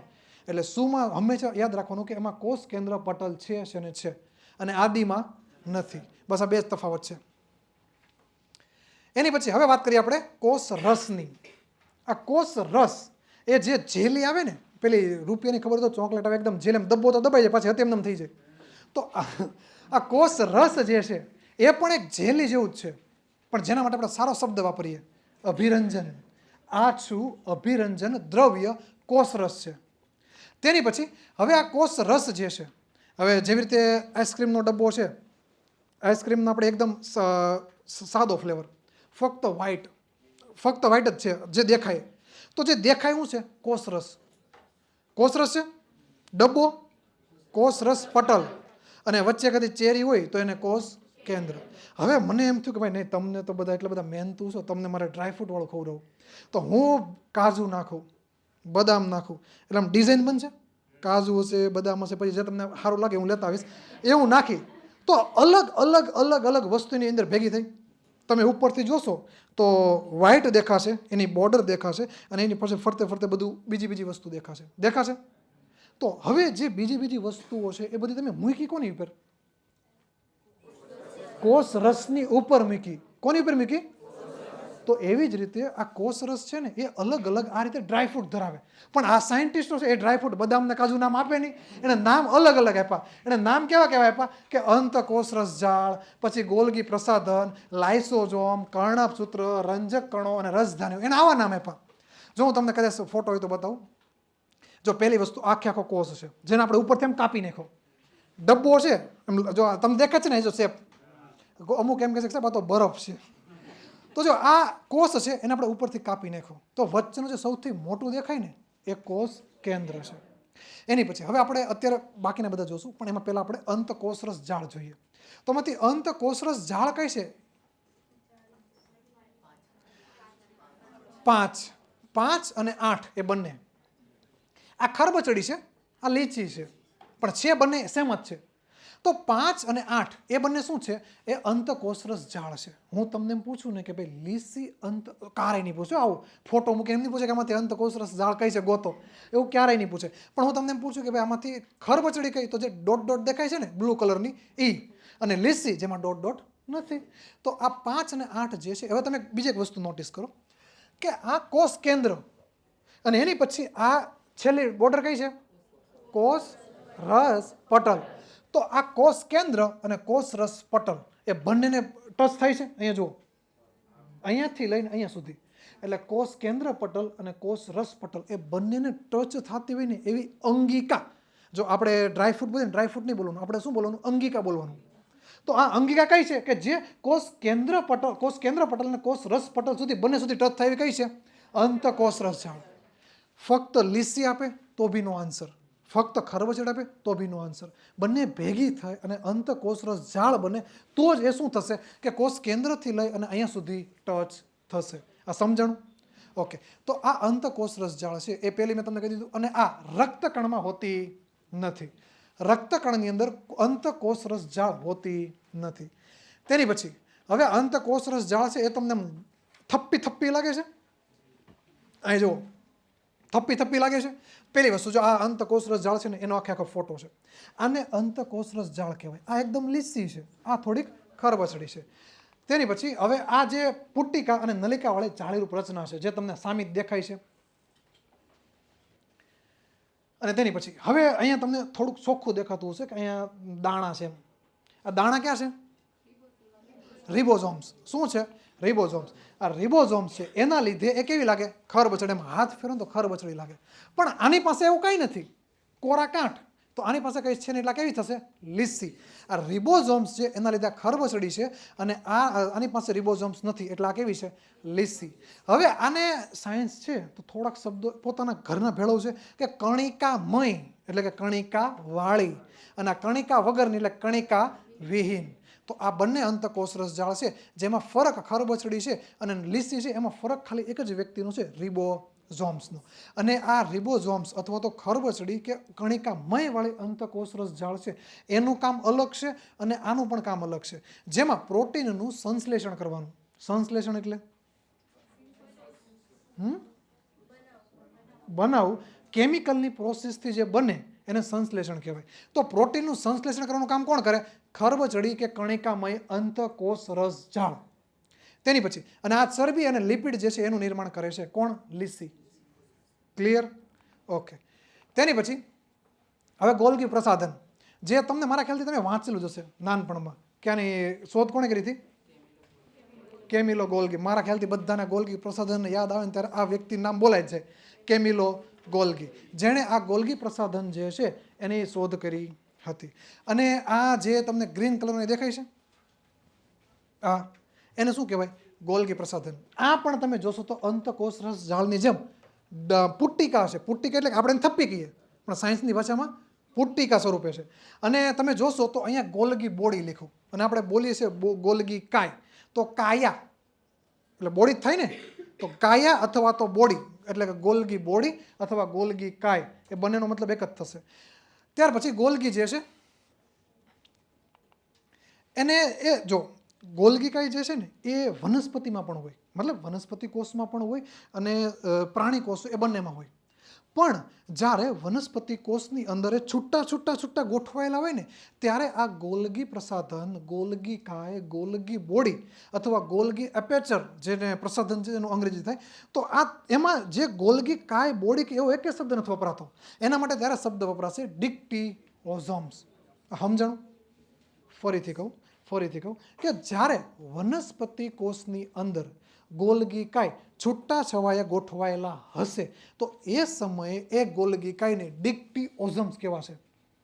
વનસ્પતિ કોષ અને પ્રાણી કોષ બંનેની અંદર ગોલ્ગી કાય હોય છે. અને ત્યાર પછી ગોલ્ગી પ્રસાધન અથવા ગોલ્ગી કાય અથવા ગોલ્ગી બોડી એ બેક્ટેરિયા, નીલહરિત લીલ, પરિપક્વ શુક્રકોષ અને સસ્તન પ્રાણીઓ જે છે એના રક્તકણમાં હોતા નથી. હા, ના, એક હોય અથવા એકથી વધારે પણ હોય. અલગ એટલે હા, છૂટી મતલબ કે વનસ્પતિ કોષ હશે એમાં એકથી વધારે છે તો છૂટી હશે. મોટે ભાગે પ્રાણી કોષ હોય એમાં મોટે ભાગે એક જ હોય છે, અને વનસ્પતિ કોષ હોય એમાં એકથી વધારે હોય તો છૂટી હોય. તેની પછી આ રીતે પુટ્ટિકાવાળી છે, અને જે પુટ્ટિકા જે છે મતલબ કે આ ગોલ્ગી કાય જે છે એ કુલ 3 છે. સિસ્ટરની મતલબ 3 ભાગમાં ડિવાઈડ થયેલી છે. સિસ્ટરની સૂક્ષ્મ નલિકાઓ અને ધાનીઓ અને મોટી રસધાનીઓ, એ 3માં ડિવાઈડ થયેલી છે. અને આ ગોલ્ગી પ્રસાધન જે છે એનો પેલા આ જો કોઈને ખબર પડે તો મને કહેજો. જો આ ગોલ્ગી પ્રસાધન જે છે એ અંતકોષરસ જાળ છે ને એ સંશ્લેષણ કરે છે. ખરબચડી છે એ કોનું કરે? એ જો અંતકોષરસ જાળ જે છે એ બે વસ્તુ સંશ્લેષણ કરે છે. લિપિડ, પ્રોટીન અને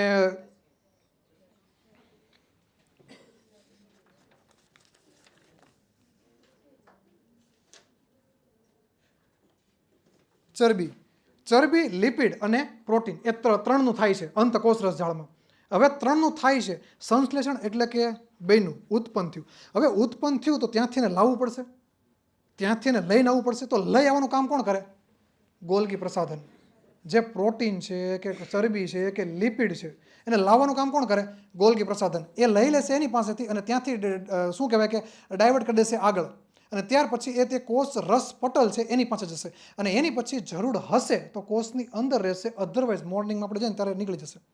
તો હવે આ જે ગોલ્ગી પ્રસાધન જે છે એનું કામ શું છે? તો કે જેટલું પણ સંશ્લેષણ થયેલું છે ને એ બધાને લાવવાનું કામ કરે છે. અને આ શું કહેવાય કે પેકેજિંગ કરવું, ત્યાર પછી એનું રૂપાંતર કરવું, એ કામ ગોલ્ગી પ્રસાધન કરે છે. એટલા માટે તેને ગેટ કીપર પણ કહેવાય છે. એની પછી લાઇસોઝોમ. આ લાઇસોઝોમ જે છે ને એને આપણા શરીરના સફાઈ કર્મચારીઓ કહે છે. આપણા શરીરના સફાઈ કર્મચારીઓ કહે છે, અથવા તો એને આત્મઘાતી કોથળી કહેવાય. જો આ શા માટે કહું તમને કહું, તમે પેલો ગેમ અથવા તો તે કંઈક આર્મીનો સીન જોયો હશે કે આમ બોમ્બ હોય ને એમાંથી પિન કાઢીને આમ ઘા કરી દે અને પછી જે મકાન કે જે હોય ને આખું પૂરું થઈ જાય. તો એવું સેમ કામ આ લાઇસોઝોમ કરે. કઈ રીતે? હું પહેલાં તમને કહું. આ લાઇસોઝોમ છે ને એ પોતે ઉત્સેચકો ધરાવે, અને ઉત્સેચકો હોય ને એનું એક જ કામ છે કે જે જટિલ ઘટકો છે ને એને સરળ સ્વરૂપમાં રૂપાંતર કરવા. જો તમે એક વસ્તુ નોટિસ કરી કે તમે સવારમાં કેટલું બધું ખાઓ, તમે મતલબ આખા દિવસમાં બહુ બધું ખાશો, પણ તમારે જરૂર છે ને એટલો ખોરાક તો થોડોક જ છે, બાકીનું બધું મોર્નિંગમાં જતું રહેશે. પણ તમે ખાઓ ઘણું બધું, પણ બાકીનું જરૂર છે જરીક જ તે, પણ બાકીનું બધું જતું રહેશે. તો આપણે જે ખોરાક ખાઈએ છીએ ને, રોટલો કે દાળ ભાત કે ગમે એવી મિષ્ટાન, એ બધા જટિલ સ્વરૂપમાં છે, પણ સરળ સ્વરૂપ ક્યાં છે? Amino acid, glucose. આપણું શરીર જેને ખોરાક માને એ ગ્લુકોઝ છે, એ એમિનો એસિડ છે, એ ફેટી એસિડ છે, જેને આપણું એકચ્યુઅલીમાં શરીર ખોરાક માને. પેલા અંતરિક્ષયાનમાં મતલબ કે જેટલા લોકો અંતરિક્ષમાં જાય છે ને એ લોકો ક્યારે રોટલી કે કાંઈ નહીં થઈ જતા, જો તમે કદાચ નોટિસ કર્યું હોય તો, કારણ કે તે ટોયલેટની વ્યવસ્થા નથી. તો એ લોકો ખોરાકમાં શેનો ઉપયોગ કરે? ડાયરેક્ટ આપણું બોડી જેને સમજે ને, એક આપણે ખોરાક કોને સમજીએ? રોટલાને. આજ તો ખાવાની મજા આવી જશે, દાળ ભાત મજા આવી જશે, પણ એકચ્યુઅલીમાં એ આપણું શરીર એને ખોરાક નથી માનતો. એની અંદરથી જે કાર્બોદિત હશે એનું રૂપાંતર કરશે, ચરબી હશે એનું રૂપાંતર કરશે, પ્રોટીન હશે એનું રૂપાંતર કરશે. આપણું શરીર જે એમિનો એસિડ છે, ગ્લુકોઝ છે, એને ખોરાક માને. તો અંતરિક્ષમાં જે લોકો જાય ને એ ડાયરેક્ટ એને ન ભાવે તો બી એને જે ગોળી ખાય, એક ગોળી ખાય ને એને આખો દીવ્યો જાય. એક ગોળી ખાલી ખાઈને એને આખો દીવ્યો જાય અને એને ટોયલેટ પણ ન થતું. કેમ કે આપણું શરીર જેને ખોરાક માને છે, એ ઉચ્ચેસકોને તોડી અને આપણા શરીરને ખવડાવી દે અને બાકીનું બધું મોર્નિંગમાં આપણે કાઢી નાખીએ છીએ. તો જે ખોરાક છે, જે રોટલી ખાધી એનું સરળ સ્વરૂપમાં જે રૂપાંતર કરે છે એને ઉચ્ચેસકો કહેવાય. ખબર પડી? આપણે ખોરાક, તમે છે ને જ્યારે માંદા પડો ને ત્યારે ડૉક્ટર તમને એમ કહે કે બાટલો ચડાવો છે કે તમે દાળ ભાત ખાઓ. જો જેટલે દવાખાને ગયા હતો, જો તમે દવાખાને જાઓ તો મોટે ભાગે ડૉક્ટર તમને દાળ ભાત અથવા તો ખીચડી ખાવાનું કહેશે. કેમ? ચોખામાંથી બનેલ છે અને ચોખામાં સૌથી વધુ કાર્બોદિત છે. હવે કાર્બોહાઈડ્રેટ અથવા કાર્બોદિત, હવે કાર્બોહાઈડ્રેટ એ જટિલ સ્વરૂપ છે, એનું સરળ સ્વરૂપ કયું છે? ગ્લુકોઝ. એટલે તમને એમ કહે છે કે તમે દાળ ભાત ઘેરે ખાઓ, થોડીક શક્તિ આવશે. જો તમે દાળ ભાત નહીં ખાઓ ને તો તમને ગ્લુકોઝના બોટલ ચડાવશે. ક્લિયર? તો ગ્લુકોઝનો તમને બોટલ ચડાવે ને એ ડાયરેક્ટ તમારું શરીર એને ખોરાક સમજે અને તમે જેને ખોરાક સમજો ને એ દાળ ભાત છે. તો જો આ તમે બેમાંથી જોયું હશે તો એ જે ઉચ્ચેસક છે એ શું કરે? જે જટિલ ખોરાક હશે એને તોડી અને સરળ સ્વરૂપમાં રૂપાંતર કરશે. તો આ લાઇસોઝોમ છે ને એ પોતે ઉચ્ચેસકો ધરાવે છે. એ ગમે એવો બેક્ટેરિયા આપણા શરીરની અંદર આવશે, વાયરસ આવશે, અથવા તો જેની અનનોન, જેની જરૂર નથી એ આપણા શરીરની અંદર આવશે ને તો એ બધાને તોડવાનું અને આપણા શરીરમાં મોર્નિંગમાં એને બહાર કાઢવાનું કામ કોણ કરે? લાઇસોઝોમ. હવે ઘટના એવી ઘટે કે જે પોતે કોષ છે ને એ પોતે જ ખરાબ છે. બની શકે ને? હવે ઘટના એવી ઘટે કે માની લો કે આ કોષ છે, હવે આની અંદર બેક્ટેરિયા ગળી ગયો તો આ લાઇસોઝોમ શું કરશે? ઉચ્ચેસક છોડશે અને આને મારી નાખશે. ડન. પણ ફરીથી એ ઉચ્ચેસક છોડશે અને મારી નાખશે અને ત્યાર પછી પાછું આને શરીરમાંથી બહાર કાઢી નાખશે. હવે માની લો કે આ કોષ જ આખો ડિફેક્ટેડ થઈ ગયો તો આ લાઇસોઝોમ છે ને એની પાસે જેટલા પણ ઉચ્ચેસકો છે ને એ આખા કોષની અંદર ફેલાવી દેશે અને આખા કોષનો નાશ કરી નાખશે અને આખો કોષ મોર્નિંગમાં જતો રહેશે. તો આ લાઇસોઝોમે શું કર્યું? એણે જેની જોડે રહેતો હતો એને બધાને નાબૂદ કરી નાખ્યા. એટલા માટેને આત્મઘાતી કોથળી કહેવાય. સમજણ? કે આ નકર આપણે બોમ્બ ફોડીએ તો શું થાય કે આખું મકાન ઉડાડી જાય. મકાનને કાઢવું ક્યાં? તો એ તો આપણે પાસે ઓપ્શન નથી, પણ આ તો આપણા શરીરમાંથી નીકળી જાય ને.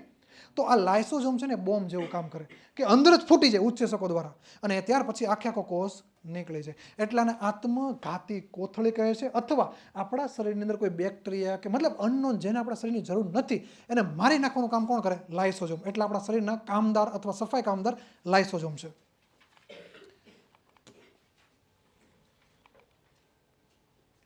આ આ હતું એક GIF ચાલે તો અનનોન આવ્યું અંદર એટલે આ જે શું કહેવાય કે લાઇસોઝોમ છે એ છોડશે.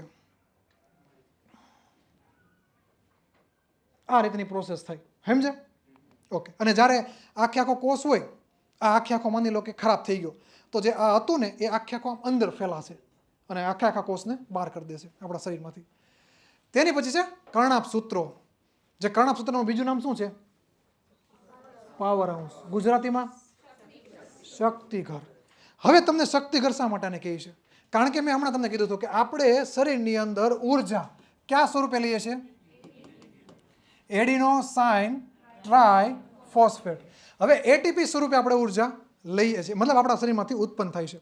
હવે આ એટીપી સ્વરૂપે આપણા શરીરમાંથી ઉર્જા ઉત્પન્ન થાય ને તો આના લીધે આપણે કામ કરી શકીએ છીએ, આપણને ઉર્જા મળે. એટલે આને ઉર્જા ચલણ કહેવાય. હવે આને ઉર્જા ચલણ કહેવાય. હવે આ બને છે ક્યાં? કર્ણાભ સૂત્રની અંદર. એટલા માટે કર્ણાભ સૂત્રને શું કહેવાય? ઉર્જા ઘર. સમજાણું? અને ઉર્જા ઘર શા માટે કહીએ? કર્ણાભ સૂત્ર જે છે એ પોતે એટીપી ઉર્જા જે છે એનું નિર્માણ કરે છે અને એટીપીને ઉર્જા ચલણ કહે છે. હવે આવી એક એટીપીને ઘણા બધા રોજ હું અહીંયા ઊભો છું, તમે બેઠા છો ને એના માટે પણ શક્તિ જો. તમને એમ કે આપણે બેઠા શક્તિ ન જોઈએ, ના, બેહવા માટે પણ શક્તિ જોવે. તો તમે કોઈ પણ કાર્ય કરો ને તો તમારે શક્તિ ફરજિયાત જોવે. તો શક્તિ જોવે એ તમારામાં ક્યાં સ્વરૂપે આવે? એટીપી સ્વરૂપે. અને એટીપી ઉત્પન્ન કોણ કરે? કર્ણાપ સૂત્ર. કર્ણાપ સૂત્ર એટીપીને ઉત્પન્ન કરે અને એટીપીને જો ઉર્જા ચલણ કહેવાય તો આ તો ખાલી એક શું કહેવાય કે મતલબ આ એનો છોકરો છે તો આ એના ફાધર છે એટલે આને શું કહેવાય? પાવર હાઉસ અથવા ગુજરાતીમાં ઉર્જા ઘર. સમજાણું? ઉર્જા ચલણ કહે તો એટીપી, ઉર્જા ઘર કહે તો કર્ણાપ સૂત્ર. અને તમને ખબર હોય તો કે આ ઉર્જા જે છે એ તમે જ્યારે શ્વાસ લો ને ત્યારે જ તમે ઉર્જા ઉત્પન્ન કરી શકો, ત્યાં સુધી તમે ઉર્જા ઉત્પન્ન ના કરી શકો. તમે ગમે તેટલો ખોરાક ખાઓ ને, ગમે તેટલો, તમારા શરીરની અંદર ઓક્સિજન ન પહોંચે ને તો તમે હલી પણ ના શકો. જે વ્યક્તિ ભમ થઈ જાય ને, મતલબ મરી જાય ને, તો એ વ્યક્તિ જે છે એ મૃત્યુ પામે ને જો એની અંદર ફરીથી ઓક્સિજન અંદર આવે અને દરેક કોષ જે છે એની અંદર આ શું કહેવાય કે ગ્લુકોઝ, જે સરળ સ્વરૂપ છે, જે ખોરાક આપણું શરીર સમજે, એ ગ્લુકોઝ અને ઓક્સિજન એ બંને ભેગા થાય ને તો આપણું શરીર પાછું ઉર્જાવાન થઈ જાય, એટલે આપણો જીવ હોય ને પાછો આવી જાય. તો આ રીતની સિસ્ટમ છે. આપણે જે કોઈ પણ વ્યક્તિ મૃત્યુ પામે ને એનું રીઝન મોટે ભાગે એ હોય કે એના શરીરની અંદર ઓક્સિજન નથી, અને ઓક્સિજન નથી એટલે એનું શરીર સીધું ઢળી જાય. સમજાણું? અને આ ઓક્સિજન જે છે એ તમે જે શ્વાસમાં લો એ સીધો ક્યાં જાય છે? કર્ણાપ સૂત્રની અંદર. ક્યાં જશે? કર્ણાપ સૂત્રની અંદર. અને કર્ણાપ સૂત્ર જે છે એ શું કર, આ કર્ણાપ સૂત્ર છે, આ જે દેખાય છે,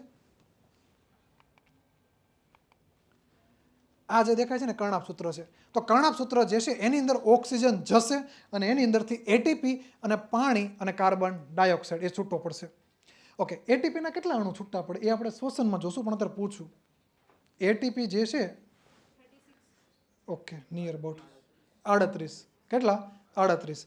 જે આપણે શ્વાસ લઈએ, એક ગ્લુકોઝનો અણુ હશે અને એક ઓક્સિજનનો અણુ હશે, આ બંને ભેગા થશે તો એમાંથી પાણી, એટીપી અને કાર્બન ડાયોક્સાઇડ છૂટો પડશે અને એમાં એટીપી જે છે એ 38 અણુ મળશે. તમને ખબર છે કે આપણે અમુક વખત આપણું શરીર છે ને, આપણા પગ અથવા આપણા હાથ એ ઓક્સિજન વગર ઉર્જા ઉત્પન્ન કરી લે. એ ક્યારે કરે? જ્યારે એને કામ વધારે પડતું કરવું પડતું હશે ને ત્યારે ઓક્સિજનની વાટે નહીં જોવે, ત્યારે એની જાતે ઉર્જા ઉત્પન્ન કરી લેશે અને એમાંથી લેક્ટિક એસિડ બનશે, એમાંથી CO2 મળશે નહીં. અને એ એટીપીના અણુ કેટલા હશે? 2. જ્યારે એકવાર આ આપણે શ્વસનમાં જોશું, પણ એકવાર કહી દઉં કે જ્યારે આપણા શરીરના અંગો એ શ્વસન ક્રિયા જે અજારક શ્વસન ક્રિયા કરે કે જેમાં ઓક્સિજનનો ઉપયોગ નથી થતો છતાં પણ ઉર્જા ઉત્પન્ન થાય તો એની અંદર એટીપીના 2 અણુ છૂટા પડે. અને આપણું શરીર જ્યારે આપણું શરીર જ્યારે ઓક્સિજનનો ઉપયોગ કરે તો ત્યારે એમાંથી 38 જેટલા અણુ છૂટા પડે છે. તો આ કર્ણાપ સૂત્રની વાત થઈ કે જે આપણા શરીરની અંદર ઉર્જા આપણને આપે છે. અને આ કર્ણાપ સૂત્ર છે ને એને તમે જોશો ને તો અંદર જેવો પ્રવર્ધો છે. પ્રવર્ધો એટલે જેવી રીતે કોઈ પણ વસ્તુ હોય ને એના અહીંયા માની લો કે આ બોડી, મતલબ આ એક વસ્તુ છે. હવે અહીંયાથી આવી રીતે બધા આમાં બાર આમાં કાઢવા માંડો, અણી, તો આમાં ખરબચડું થઈ જશે અને બધામાં અણી નીકળેલી હશે. તો જે અણી નીકળેલી હોય ને એને પ્રવર્ધો કહેવાય. અને આપણા શરીરની અંદર આંતરડું છે ને એની અંદર પણ પ્રવર્ધો આવેલા છે. આ પ્રવર્ધો એટલે શું કે જેમાં બધે અણી નીકળેલી હોય. જો આ કોઈ પણ આ ગોળ વસ્તુ છે, આ ગોળ વસ્તુ તો આખે ક્લિયર કટ છે, અંદર કાંઈ નથી, પણ આ બધામાંથી પેલું અણી નીકળવા માંડે તો એને શું કહેવાય? પ્રવર્ધો. તો આ પ્રવર્ધો જે છે ને, કર્ણાપ સૂત્ર જે છે ને એ પ્રવર્ધો અંદર ધરાવે છે. બહારની સપાટી કેવી છે? નાની. અને અંદરની સપાટી કેવી છે? પ્રવર્ધોવાળી. હવે પ્રવર્ધો શા માટે છે? તો એનું પણ કારણ છે. એનું કારણ એ છે કે આ પ્રવર્ધો જે છે ને એ જગ્યા વધારે. હું તમને એમ કહું કે ભાઈ આ અહીંયા છે, હવે અહીંયાથી આ એટલી જગ્યા છે, એટલામાં તમને એટલી જ જગ્યા મળશે, પણ તમે અહીંયાથી એટલી લાંબુ કંઈક મૂકી દો તો તમને ક્ષેત્રફળ આ એટલું બધું વધારે મળશે. જો આ તમને હું અહીંયા ખાલી એક ગોળ આ રાઉન્ડ કરી દઉં, અહીંયા ખાલી એક રાઉન્ડ કરું તો ત્યાં તમને ક્ષેત્રફળ એટલું જ મળશે. પણ હજુ મારે ક્ષેત્રફળ વધારે તો અહીંયા એક પ્રવર્ધ મૂકી દઉં તો આ આખો પ્રવર્ધ હોય તો મને આ એટલી જગ્યા ઉપર એટલું ક્ષેત્રફળ વધારે મળ્યું, એટલે સપાટી વધારે મળી. તો સપાટી વધારે મળે જ્યારે પ્રવર્ધો કોઈ પણ જગ્યાએ હોય ને તો ત્યારે સપાટી વધારે મળે છે. અને સપાટી વધારે મળે એના લીધે એની અંદર ઓક્સિજન વધુ જનરેટ થાય છે. અને કર્ણાપ સૂત્ર એવું છે કે જે કોષ કેન્દ્ર જે ડીએનએ અને પ્રોટીન બનાવે છે, કોષ કેન્દ્ર પોતાનું ડીએનએ અને પ્રોટીન બનાવે, એવી જ રીતે કર્ણાપ સૂત્ર એ પણ પોતાનું ડીએનએ અને પ્રોટીન બનાવે છે. પોતાનું ડીએનએ અને પ્રોટીન બનાવે છે. અને એની અંદરની જે સપાટી જે છે એ કેવી છે? પ્રવર્ધોવાળી. અને બહારની સપાટી કેવી છે? લીસી છે. ઓકે. અને જે આ તમને ગડ્ડી જેવી સ્વરૂપ દેખાય, આમ ગડ્ડી દેખાય, તો એ ગડ્ડીવાળી ડિઝાઇન કર્ણપ સૂત્રની અંદર જે ગડ્ડીવાળી ડિઝાઇન છે એને સિસ્ટ્રી કહેવાય છે. સિસ્ટ્રી. તેની પછી રંજક કણો જે ફક્ત ને ફક્ત વનસ્પતિમાં હોય છે. જો આપણામાં હોત ને તો હું લાલ દેખાતો હોત, તમે પીળા દેખાતો હોત, આ બાજુ લીલું દેખાતું હોત. આ રંજક કણો જે કલર આપવાનું કામ કરે, અને કલરની જરૂર કોને પડે? ફૂલને, એ બધાને પડે, વનસ્પતિને. તો રંજક કણો મોટે ભાગે વનસ્પતિ કોષમાં જ જોવા મળે. અને મોટા ભાગના રંજક કણો જે છે એ રંજક દ્રવ્ય ધરાવે છે, અને જનીન દ્રવ્યો અને રિબોઝોમ્સ પણ ધરાવે છે. જો જનીન દ્રવ્યો, જનીન એટલે શું હશે કે આનુવંશિક હશે, કે ભાઈ આની પાસે આ ફૂલ છે, આ ફૂલનો કલર લાલ છે, તો એની અંદર જે ફૂલ બનશે ને એનો કલર પણ લાલ. તો એ રીતે પોતે જનીન. જો આ ત્રીજી વસ્તુ એવી, ફરીથી કોષ કેન્દ્ર તમારે લખવું લખી રાખજો, અથવા તો ખાલી ડિઝાઇન કરતો કરી રાખજો કે કોષ કેન્દ્ર, કર્ણપ સૂત્ર અને રંજક કણો એને પોતાના ડીએનએ છે, અને ડીએનએનો કાર્યકારી ટુકડો છે જનીન. આ યાદ રાખજો. કોષની અંદર આ ત્રણ વસ્તુ એવી છે કે જેને પોતાના ડીએનએ છે. બાકી કોષ કેન્દ્ર આપણા કોષની અંદર કોઈ પાસે નથી. ગોલ્ગી કઈ પાસે કે કોઈ પાસે છે જ નહીં, લાઇસોસોમ કે એની પાસે. ફક્ત ને ફક્ત ત્રણ જ વ્યક્તિ રંજક, ઓકે યાદ રહે તો મારી જોડે બોલજો, કોષ કેન્દ્ર, કર્ણપ સૂત્ર અને રંજક કણો. એની ત્રણ જ આ સવાલ પર પૂછાઈ ગયેલો છે કે ડીએનએ નીચેનામાંથી કોની પાસે નથી, તેમાં અલગ અલગ હતા, એમાંથી ત્રણ પાસે છે, એટલે જે નથી એ આન્સર આવશે. અને એમાં ત્રણ પ્રકારના આ રંજક કણો છે. એક છે હરિત કણ, બીજું રંગ કણ અને ત્રીજું શ્વેત કણ. એમાંથી હરિત કણ જે છે એનું બીજું નામ ક્લોરોપ્લાસ્ટ, રંગ કણ એનું બીજું નામ ક્રોમોપ્લાસ્ટ, અને શ્વેત કણ એનું બીજું નામ, એનો કલર નથી એટલે રંગવિહીન અથવા તો લ્યુકોપ્લાસ્ટ. હવે એમાં જે હરિત કણ જે છે, જે આપણે લીલું આપણને વનસ્પતિ દેખાય છે, એ લીલી વનસ્પતિ દેખાય છે, એ હરિત કણ જે છે એના લીધે દેખાય છે. તેની પછી જે ફૂલ છે, લાલ, પીળું, કોકને જે દેવું એ ફૂલ, એ દરેક ફૂલ જે છે એનો કલર એ કોના આધારે છે? રંગ કણ અથવા તો ક્રોમોપ્લાસ્ટ જે છે એના આધારે રંગ દેખાય છે. તેની પછી શ્વેત કણ જે મતલબ કલર વગરના છે. અને આ લ્યુકોપ્લાસ્ટ જે છે એ ખોરાકનો સંગ્રહ કરે છે, સ્ટાર્ચ સ્વરૂપે, ચરબી સ્વરૂપે અને પ્રોટીન સ્વરૂપે, એટલા સ્વરૂપે સંગ્રહ કરે છે. આ વસ્તુ ત્રણે ત્રણ સમજાણી. જે આપણા વનસ્પતિ જે છે એ વનસ્પતિ પોતે પોતાનો ખોરાક જાતે બનાવે. તમને ભૂખ લાગે ને તો તમારે રોટલી ખાવી પડે. વનસ્પતિને ભૂખ લાગે ને તો આમ મનમાં મંત્ર બોલે અને પોતે પોતે જમી લે. સમજણ? વનસ્પતિ બીજા ઉપર નિર્ભર નથી કે ભાઈ અહીંયા કંઈ કદું ઝાડ ઉગશે અથવા તો સિંહ હોય તો અહીંયાથી કદું હરણ નીકળશે. વનસ્પતિને એવું નથી, એને પોતાની અંદર જ છે. ભૂખ લાગે તો પોતાની અંદર જ પોતાની ઉર્જા કરી લે છે. તો એ રીઝન એની પાછળનું છે ક્લોરોફિલ અથવા હરિતકણ, જે બંનેમાંથી કોઈ પણ શબ્દ કારક લખેલો હોય છે. તો હરિતકણ જે છે એની અંદર ક્લોરોફિલ અને કેરોટીનોઇડ જે રંજક દ્રવ્ય આવેલા છે, અને જે લીલો કલર પણ આપે છે, અને જોડે જોડે પ્રકાશ સંશ્લેષણની જે ક્રિયા થાય છે એમાં ખોરાક બનાવવામાં પણ મદદરૂપ થાય છે. તેની પછી રસધાનીઓ. આ રસધાની જે છે એ આપણા પ્રાણી કોષ જે છે એમાં ન હોય તો એ બરાબર. અને જ્યારે આ પ્લાનેટ સેલ એટલે કે જે વનસ્પતિ કોષ છે એમાં 90% સુધી હોય છે. વનસ્પતિ કોષ જે છે એમાં 90% સુધી આ રસધાનીઓ આવેલી હોય છે. અને આમાં એટલું બધું કંઈ ડીપમાં છે નહીં, બસ આમાં એ જ બે જ મુદ્દા છે કે ભાઈ આ રસધાની જે છે એ પ્રાણી કોષમાં નહિવત બરાબર છે. અને જ્યારે શું કહેવાય કે વનસ્પતિ કોષ જે છે એની અંદર ઓછામાં ઓછી 50% અને વધારેમાં વધારે 90% જેટલી હોય છે આ રસધાની. તેની પછી છે તારાકાય. તો આ તારાકાય જેવી રીતે રસધાની પ્રાણી કોષમાં નથી, રસધાની પ્રાણી કોષમાં નહિવત બરાબર છે, એવી રીતે તારાકાય એ વનસ્પતિ કોષમાં નહિવત બરાબર છે.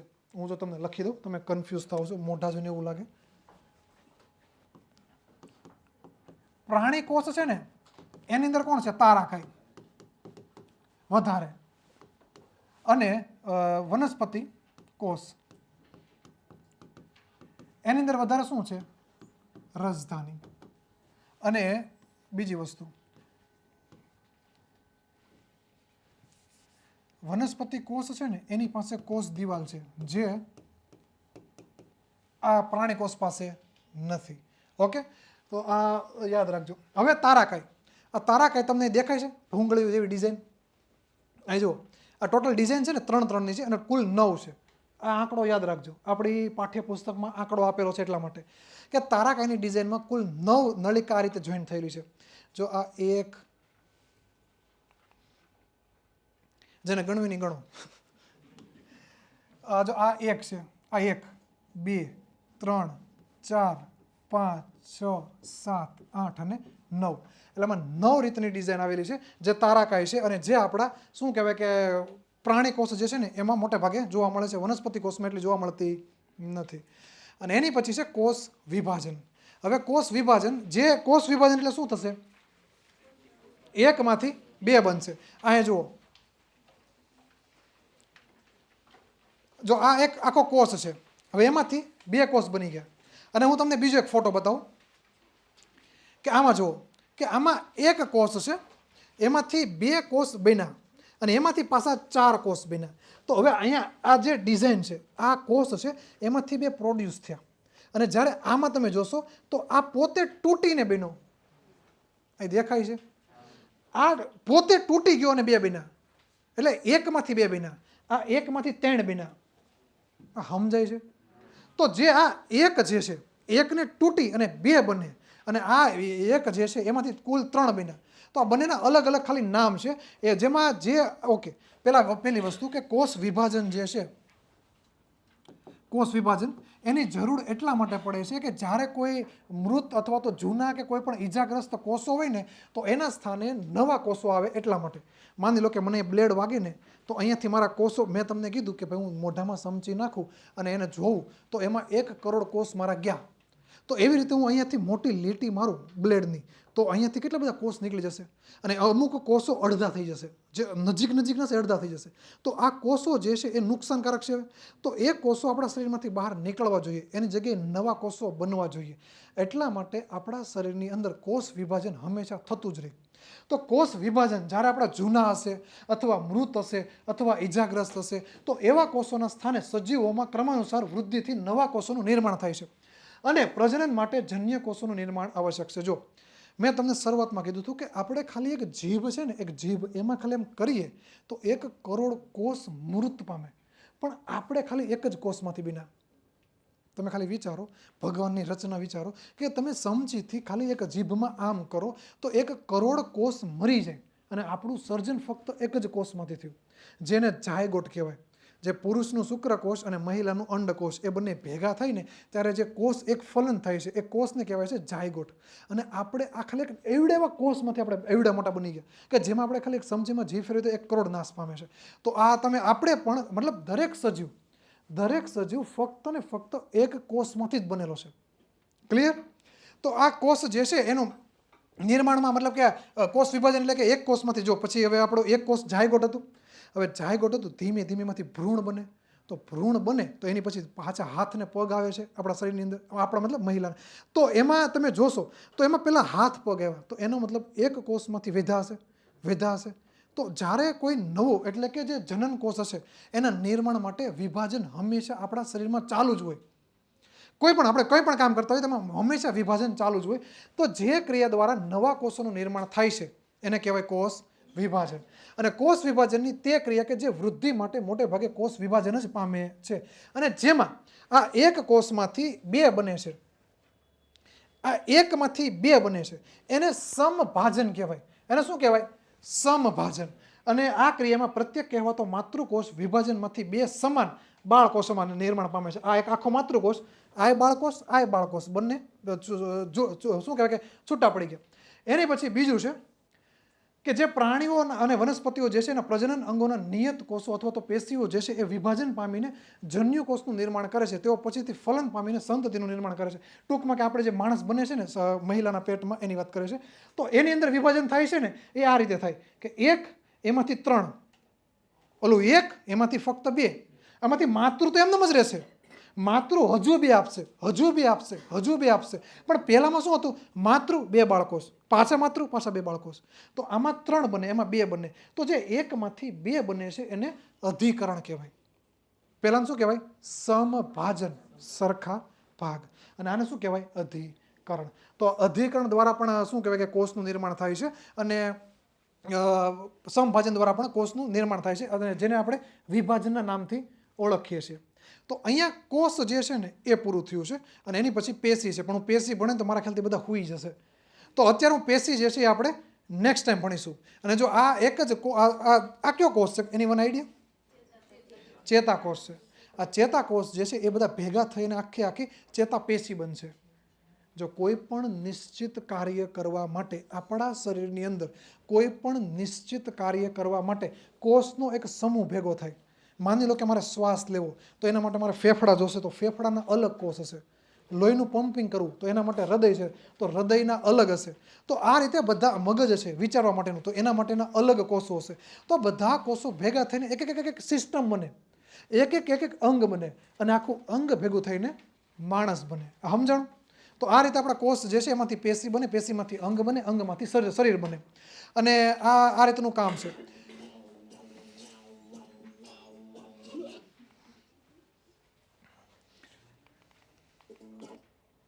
પછી જુઓ, હવે આ હું તમને પેલા વિડીયો જોઉં. આમાં છેલ્લે શેની એડવર્ટાઈઝ છે? મેન્ટોસની એડવર્ટાઈઝ છે. એમાં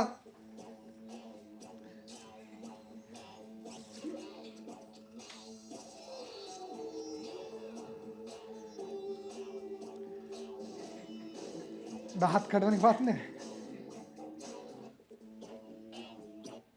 તો તમે આમાં તમે મજા લીધી, નોટિસ નથી કર્યું કેમ? આ ઓલું હતું એ માણસ હતા, એ એક જગ્યાએ સ્થિર નથી, અને આ એક જગ્યાએ સ્થિર છે. કે મેન્ટોસ દિમાગ કી બત્તી જલાતે ગદ્દુ. તો આ બે વસ્તુ હતું. તો આ બંનેમાં આપણે ખાલી એ જોવાનું છે કે ભાઈ આ બે પેશીના પ્રકાર પડે છે. એક છે પ્રાણી, બીજી છે વનસ્પતિ પેશી. વનસ્પતિ પેશી અને પ્રાણી પેશીમાં ખાલી એક જ ચેન્જીસ છે કે વનસ્પતિ જે છે એ સ્થિર છે અને પ્રાણી પેશી જે છે એ હંમેશા મુવમેન્ટમાં હોય છે. ઓકે, તો પેશી આપણે નેક્સ્ટ ટાઈમથી, કે અત્યારે ઓવરલોડ થઈ ગયું, તો આપણે એ નેક્સ્ટ ટાઈમથી જોશું. ઓકે, અહીંયા સુધી રાખીએ.